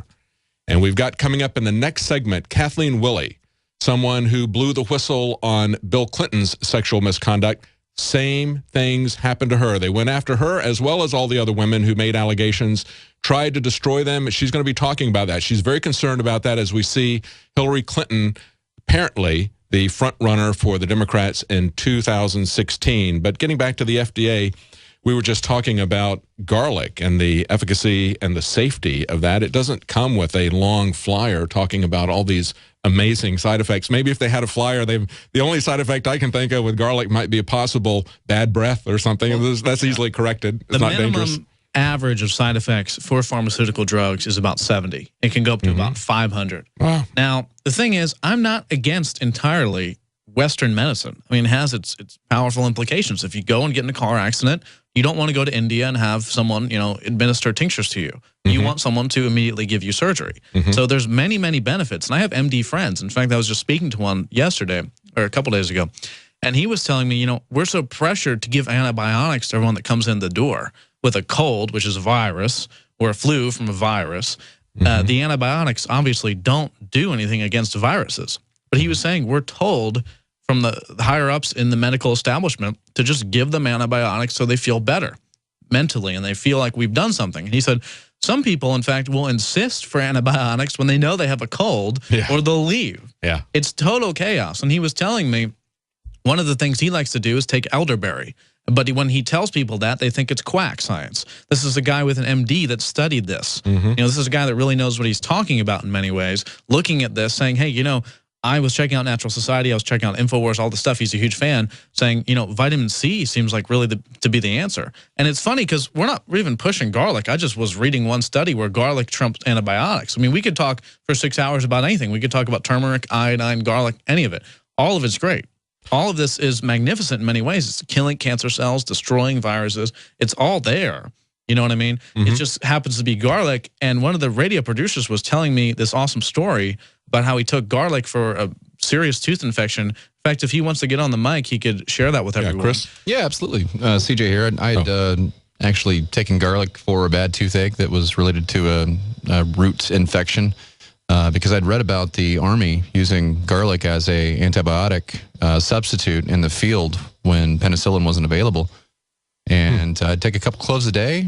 Within about 3 days, the swelling went down, pain went away, and the only side effect was garlic breath. Wow, exactly. Well, you know, we're going to be on our own because they have announced quite publicly and repeatedly, especially last fall, that they're no longer going to do any more antibiotic research. They put out these antibiotics. They've given them so broadly, giving them to cattle, to the animals in the food chain, that now there's a large immunity to the existing antibiotics, and they are radically cutting down the supply. I know my wife had to get had a prescription that she wanted to get renewed for antibiotics, and the price had skyrocketed. It was what had been about a $5 prescription was now $200 or $300. Oh yeah, and you couldn't even get it, even if you wanted to pay that kind of money, you couldn't get it and it was a generic. They were cutting it back. Just amazing. Instead of fixing it and looking into garlic, looking into all of this, looking into real things that kill the bad bacteria, they're going to instead just push executive orders to do more antibiotics, more wide-spectrum antibiotics that push superbugs and all of it. It's total chaos, but we are winning. We can achieve this. Push the information out. Thank you. Anthony Gucciardi, thank you for the information. Very important information. We're going to be right back with Kathleen Willey, and she's going to tell us about the personal attacks about what she thinks is a war on women. Stay tuned. Hi, folks. Alex Jones here with some important information. Welcome back to the Alex Jones Show. I'm David Knight, and as I announced in the last segment, we were going to be joined by Kathleen Willey. It turns out that there are some technical difficulties on her end of the line, so we're very anxious to talk to her. We want to have her later on. We'd like to schedule her for another day.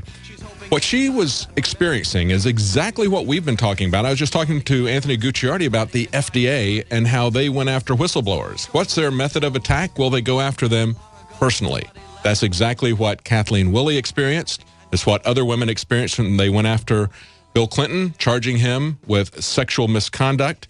As she pointed out in another view, she said that when this happened to me, when they came after her personally, I called feminists and I couldn't find one person who called me back. They never supported me. That's the way they always work.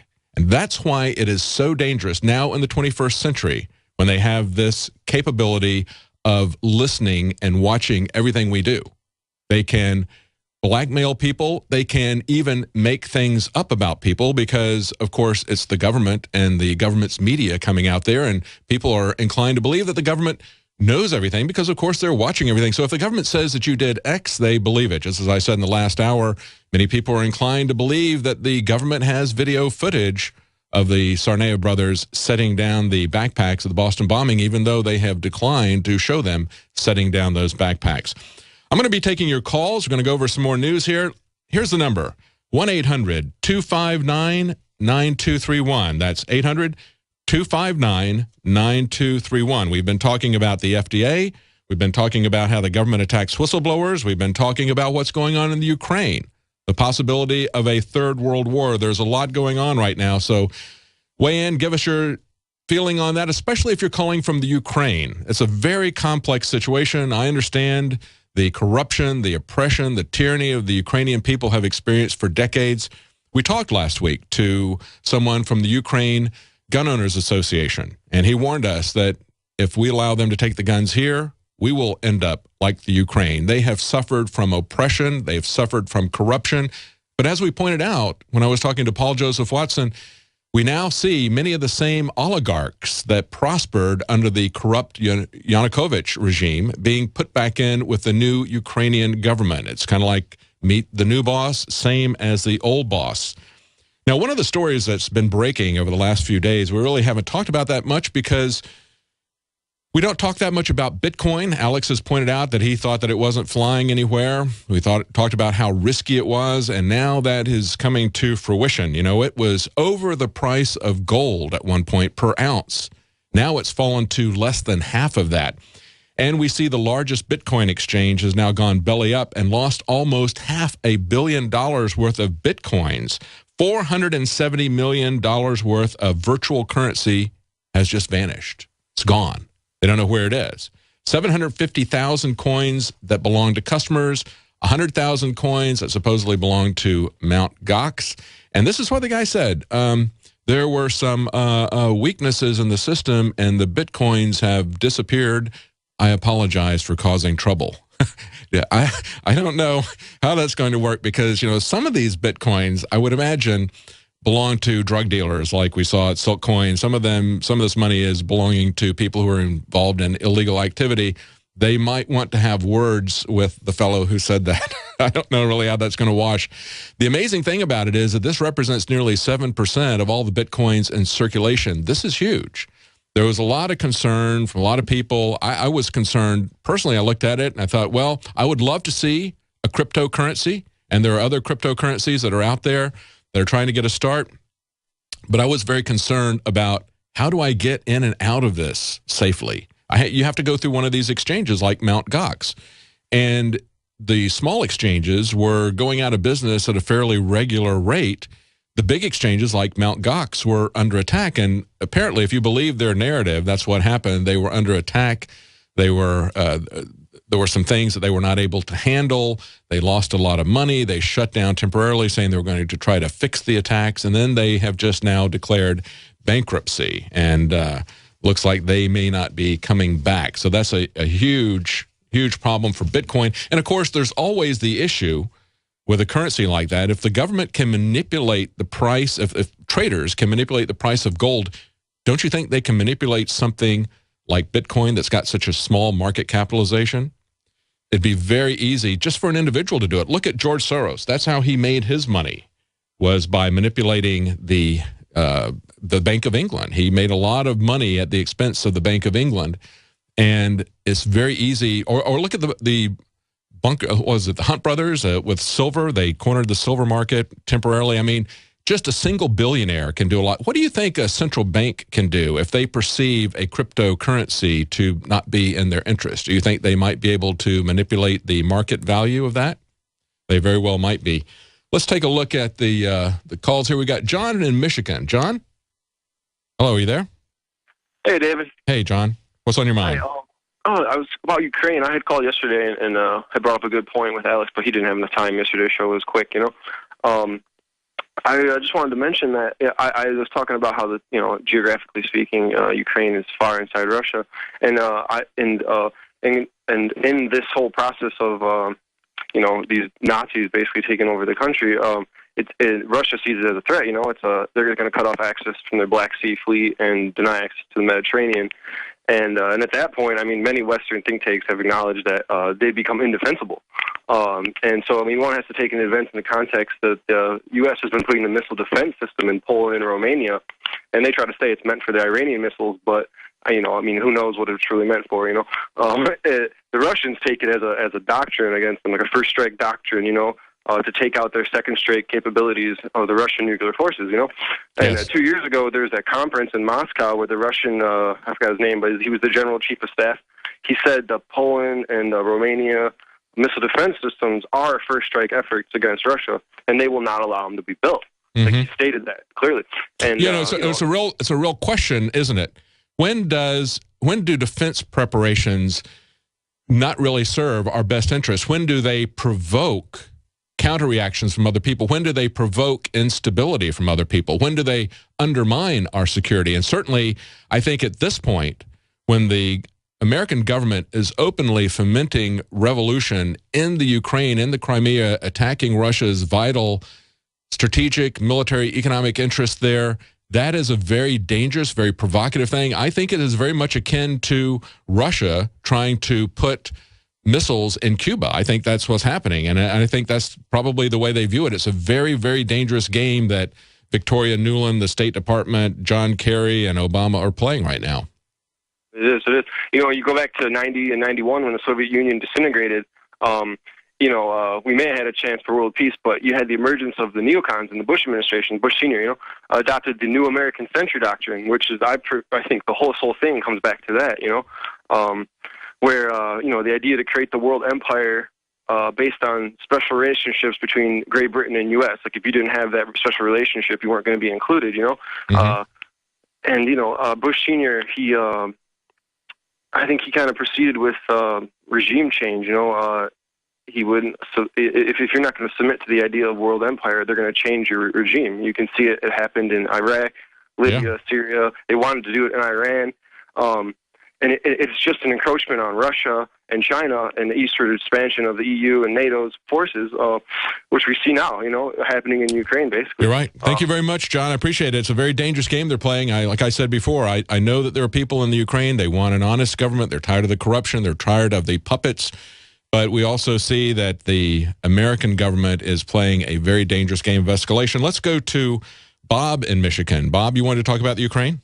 Yeah, thanks for taking my call. This is pretty obvious. I just wanted to add to the other comments on this Ukraine situation. I just hope we have enough people left in the flag officer department that have their head on straight, and the rest of them, I think, are dealing in some kind of alternate reality of what they're doing. We really want cool heads to prevail, and I think the thing in Syria, I think that was the case. I just don't know how many people we have left at the top that can have the not just the cool heads, but the idea that we really don't want to stir this pot up. This has a potential of getting really ugly. Oh, yeah. Yeah, it's a very dangerous game they're playing. Thank you. Let's go to Ronald in California. Ronald, you had a comment about the Ukraine? Yes, hi. I just want to reiterate, people who may have been listening later, that you actually revealed you have documents saying the State Department and eBay's Pierre funded this. Let's get it right. The Center UA in Ukraine. That's the exact organization they funded to get the revolutionaries stirred up. Yes. The Center UA. You said. I believe that's what Paul said. Yeah, I'm not sure the exact organization. I'll go with that. But yeah, go ahead. And so I want to talk about the FDA also, but I want to finish on Ukraine. So I think this is a case like when Nixon, I don't know if you're old enough to remember Nixon. Yeah, I'm afraid so. Okay. When Nixon went mad and he was about to, let's just say Obama's going mad, I think we need, as in Nixon's case, we need people like Senators Boxer and Senator McCaskill and Senator Gillibrand, because the women senators are supposedly strong nowadays. We need some liberal women Democrat senators to go to Obama and say, look, you are going mad, sir, and we are women Democratic liberal senators, and we can't have this militarism. They have to literally go into his office and say, sir, you're going mad.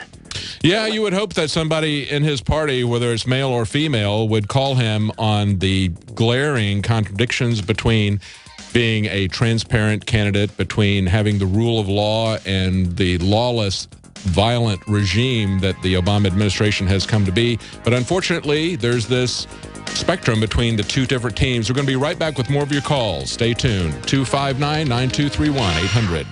Welcome back to the Alex Jones Show. I'm David Knight, filling in for Alex Jones. We're taking your calls, and the number is 800-259-9231. We've been talking about a wide variety of topics. We've been talking about the Ukraine, what's going on there, the dangerous game that's being played by the State Department and the Obama regime, the brinksmanship that could bring us into a third world war. We've talked about the corruption of the FDA, the concern that they are losing the information war, the fact that they want to spy on all social networks, your comments, your observations. They want to close that loop of control. They want to know if the lines that they're feeding you, if you're really buying that. Are you really accepting that? So they've put out a RFP. They want someone to come up with a business model that they're going to pay them to do that, to try to move your opinion. That's right. It really is an information war. Now, we've talked about the Internet of Things. We've now got the Internet of Cops coming. Now, the Internet of Things, in case you don't remember or in case you don't know, that's the sorts of things that General Petraeus talked about, how he said your refrigerator, your appliances in your kitchen are going to be listening to you. That's where they have the competition that's going on between Cisco and IBM about creating the Internet of Things on the actual physical highway, actually turning your roads, the actual physical roads, into an information highway. You know, they came out with yet another one of these requests for proposals where they wanted a license plate database. That was the Department of Homeland Security. We reported on that, and a few days later they said, oh, never mind, we're not going to do that anymore. But at the same time, we see these articles about the competition between Cisco and IBM to actually embed the Internet on the highway, along with license plate readers, cameras that they can send to each other. And, of course, they want to monitor, guess what? Your social media content. They want to know what you're talking about, just like the FDA. The government is very interested in you. You know, they just want a little bit to know a little bit about you for their files. Remember the song from Simon and Garfunkel? Now they've got the Internet of Cops coming, and this is an article from a company called Motherboard.vice.com. That was their article. They said it's called FirstNet. It's pitched as a state-of-the-art communications network for paramedics, firemen, and law enforcement at the federal, state, and local level.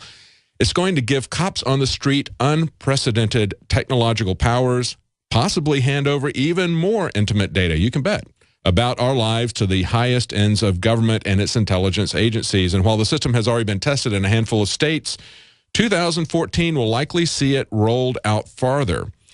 FirstNet is what they're calling it. You know, this is, we see them doing this. We see them getting their own highly secure internet. At the same time, they're talking about having the power to turn off our phones because they want to watch you.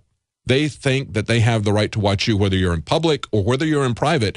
But if we videotape them, or if we talk about what they are in the middle of doing, if they're committing a crime, if they're acting illegally, they want the power to basically shut off your phone, shut off an entire area. They want to be able to see if there's a lot of traffic being uploaded from a particular area, because maybe there's a demonstration, maybe there's some kind of illegal activity going on there by the government. They want to be able to selectively shut down cell phone service to that area, Wi-Fi service to that area, because they don't want you to know. That's the information war that we're in. That's a very, very powerful thing. We see videos over and over again about the police overreacting, shooting people, beating people, killing people. It's happening on a regular basis. Why? Because people have the ability to record this now. So they want to shut that down. Let's go to one of our callers. We've got someone on the line, Jerome in Texas. You wanted to talk about a demonstration in D.C.? Yes. Can you hear me? Yes, I can. Go ahead. All right. Yeah, I've been watching for a long time InfoWars and Alex Jones since I lived in Los Angeles years ago. And I recently retired from Universal Studios in Hollywood, moved to Austin, Texas, because it's the only place left that I consider the true America. And I recently came upon Colonel O'Reilly's website called Operation American Spring. Have you heard of it? Vaguely, yeah. Well, he's trying to get millions of people to come to Washington to protest the NSA and the unfair treatment of veterans and the restoration of the Constitution of the United States to what it used to be. Well, I think that's a very healthy thing. You know, it had a big effect. It was actually the origin of the Tea Parties when they had that demonstration in Washington on September 12th, protesting the bailout, the crony capitalism that was TARP. I think our government leaders need to hear from us. They need to see us exercising our constitutional rights to petition them for redress of grievances. And we've got a lot to be aggrieved about. We're going to be right back, taking more of your calls, going over some more news. Stay tuned. Welcome back to the Alex Jones Show. I'm David Knight filling in for Alex, and we're taking your calls now. Earlier in the show, we were talking about what's happening to Bitcoin, specifically to Mt. Gox, the largest Bitcoin exchange, and how we now see that there's $470 million missing at the current valuation of Bitcoin. Just disappeared. 750,000 Bitcoins of customers and 100,000 of their coins they claim they have lost. The largest exchange has now declared bankruptcy. And of course, it's a question as to, is this a Bitcoin issue or is this simply a Mt. Gox issue? Now, of course, Mt. Gox grew out of an exchange of game cards. It was there's a game called Magic the Gathering, and of course they grew out of that and started trading Bitcoins and became the largest Bitcoin seller. And a lot of people have said this isn't a Bitcoin issue, this is a Mt. Gox issue. Nevertheless, it's affecting about 7% of the Bitcoins out there. And as I said before, I have real concern personally about staying out of this because I'm not really sure how I can reliably get in of it, get out of it. And I'm also concerned about central banks who view it as competition, maybe because this is openly, they can manipulate the value of this. Would they do it? Of course they would. They've manipulated the value of gold. They manipulate the value of everything that competes with them. I love the idea of a digital currency. I'm just not really sure about the actual details of it yet. We got someone who's called in on this. Eric in Massachusetts, you wanted to weigh in on Bitcoin. What's your take on what's going on with Bitcoin and Mt. Gox? Hey, David. Thanks for taking my call. Sure. Great job you're doing there. Thank you. I just wanted to, I guess I know Alex has had an issue with Bitcoin from the beginning as well. And, you know, years ago I put a video out with some issues I had about Bitcoin. But I think that it has so many opponents out there. You mentioned some there, the banks, the central banks, corporations, and definitely the mainstream media is kind of attacking Bitcoin. And I feel that InfoWars is kind of just reading off the headlines in a sense rather than really looking at the issue. And I think right then on the preface here, you actually hit the nail on the head by saying, is this a Bitcoin issue or is this an issue with Mt. Gox? Mm-hmm. And clearly it looks like, I mean, I could see this maybe as being a case of embezzlement. This didn't happen all at one shot. They didn't lose it all. It's been happening for a while.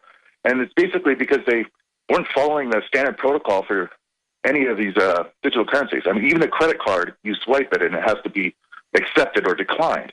And they were allowing these transactions to happen before a single confirmation would occur, when most places would do a minimum of 6 confirmations would make it safe, foolproof. And they were doing these transactions prior to any confirmations.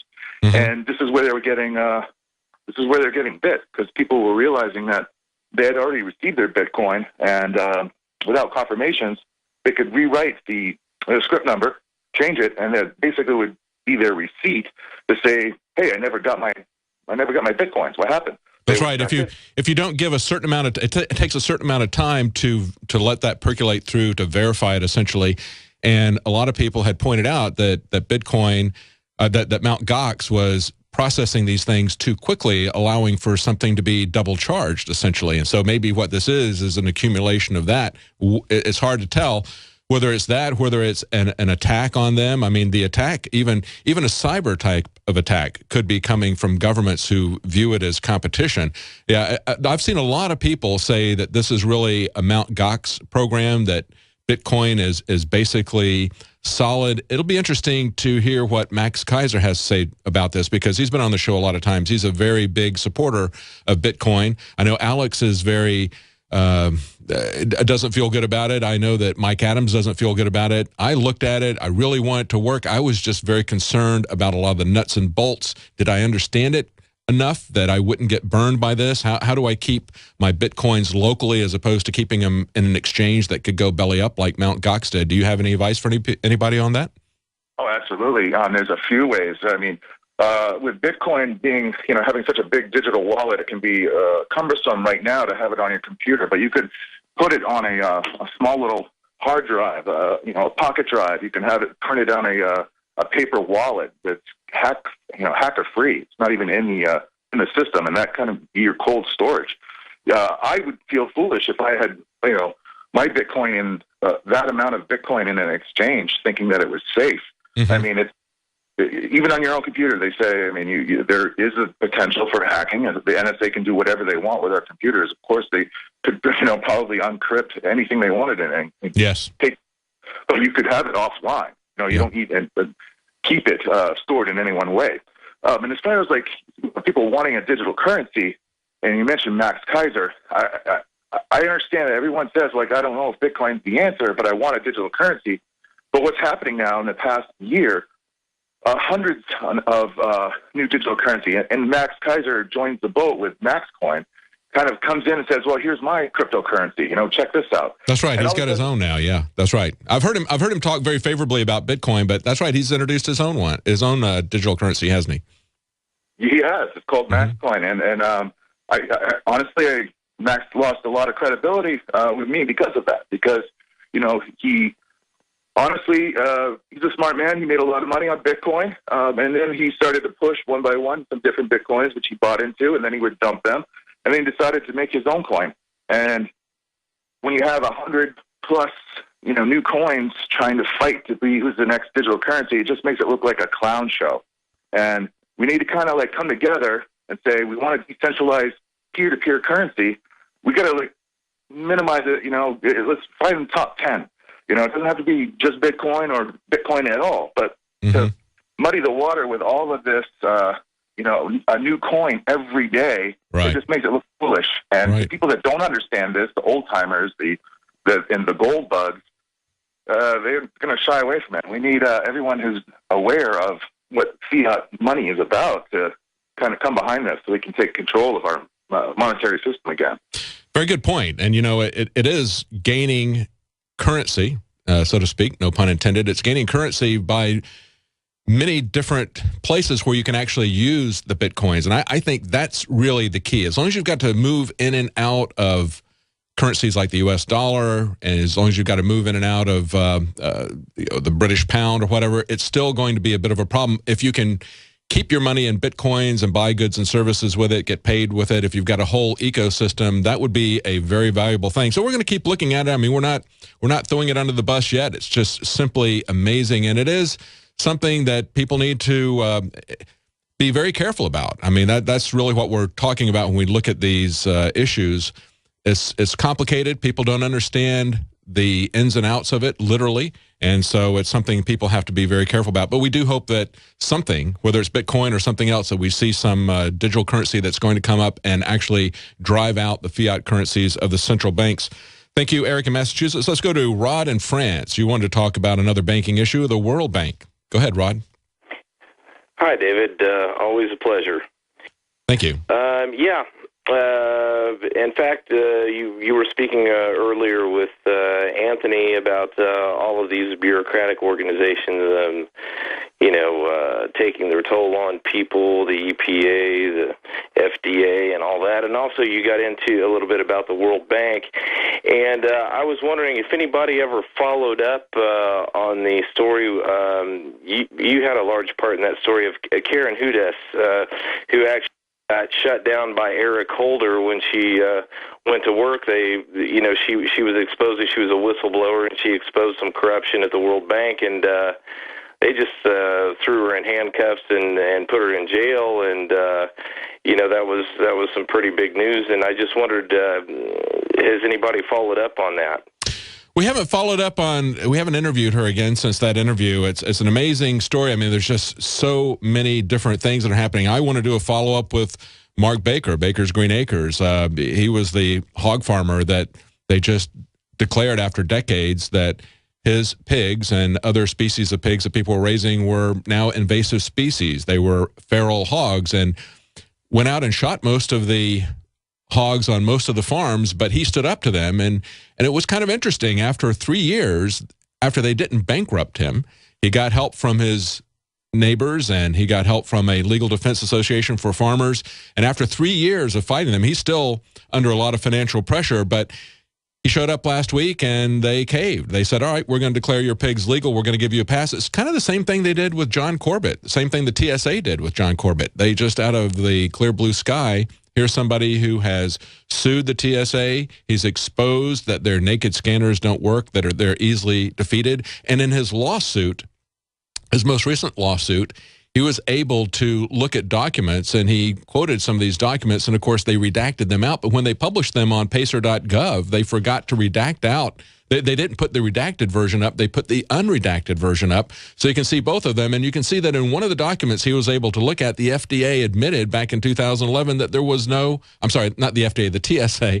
I get these alphabet agencies confused. The TSA admitted that there was no threat on either airplanes or airports. And this was at the same time they were threatening to make Texas a no-fly zone because we had some state legislators who had passed a law that would stop the illegal, unconstitutional handling of women, children, and men at the airport that the TSA is doing. So they knew there was no threat, and yet they threatened to shut down all the air traffic in and out of Texas. That's the real threat to our freedoms. So I'm not really sure what happened with Karen Hudez and the trial that she had with them. We have so many whistleblowers that we're looking at, and of course there's this whistleblower at the FDA that is now coming back into the news, that he was targeted by the FDA. They smeared and slandered him based on information that they found on his computer after he blew the whistle on GE's radiation device. This is a guy who is a respected professor. He was head of the radiology department at Yale University, and they basically tried to destroy this person personally because he came after GE. Of course, GE is one of the preferred corporations of the Obama regime. Let's go to Ed in Maryland. Ed, you had a question about banks. While we're on the topic of banks, go ahead. Yes, sir. I went online first thing this morning, checked out the stock market. Seemed that everything was down, so I went and checked my bank account, and I couldn't log in. What's your bank? What bank are you banking with that you couldn't log in? It's Aberdeen Proving Grounds. It's a credit union. Oh, okay, credit union. And then I tried the telephone, the automated teller, and put in my code and whatnot to try to get through there, and it still didn't work. And of course, the banks are closed today because of the weather here. Yeah, it brings up an important point, which, you know, it's not just Bitcoin where you can have technical issues. You can have those kind of issues with any bank, with any credit unions, even with the big ones.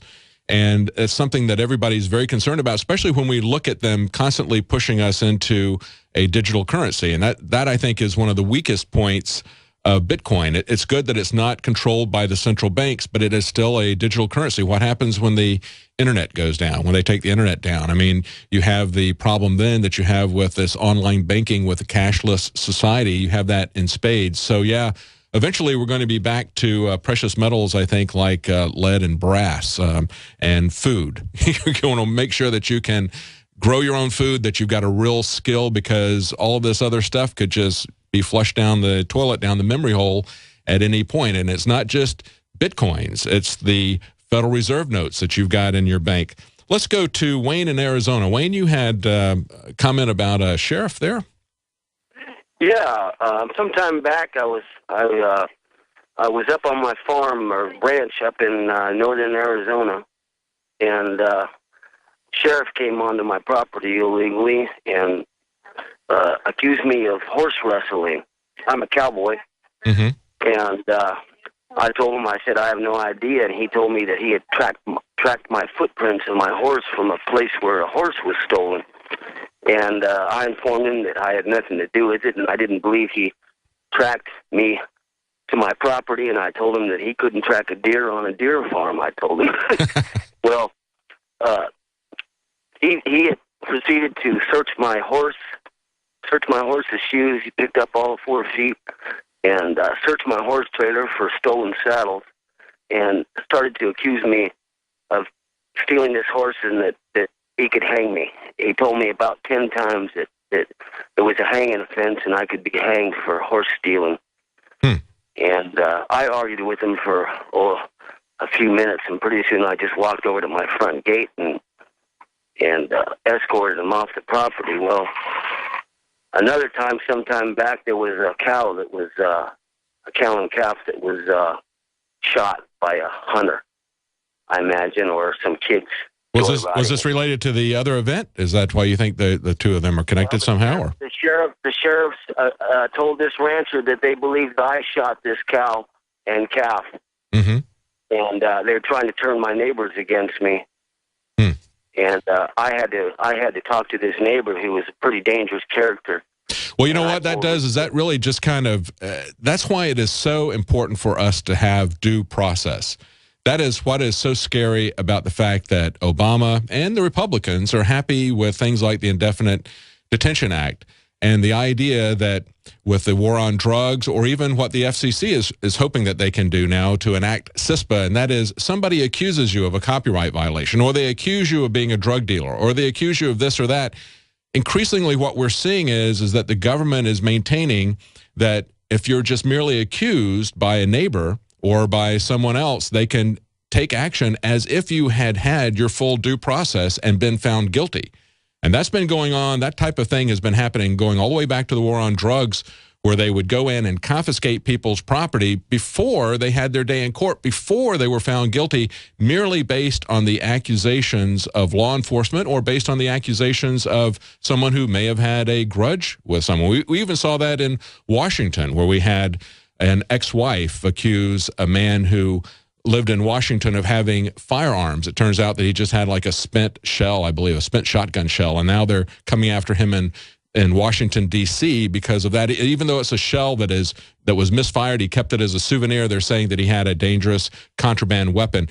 This is why we all have to be concerned that the government honors what they said they would do in the Constitution. That is, give us full due process. Thank you, Wayne. Let's go to someone else in Arizona. Damien in Arizona. Damien, what did you want to talk about? Yeah, hi. First, I wanted to, I don't know if you guys are aware, Officer Jack McLam passed away recently. I don't know if Alex talked about that. No, I'm not sure that he did.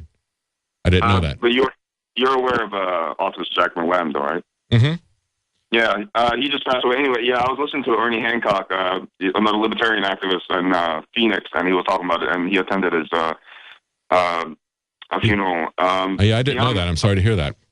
Oh yeah, yeah. I just thought in case Alex wasn't aware that he did. Beyond that, since you guys were talking about Bitcoin, is InfoWars dedicating some resources to covering Texas Bitcoin conference? It's going to be pretty big, and it's pretty much who's and who of everyone in the Liberty movement. It's going to be in March 6th. When is that coming up? Is that in Austin?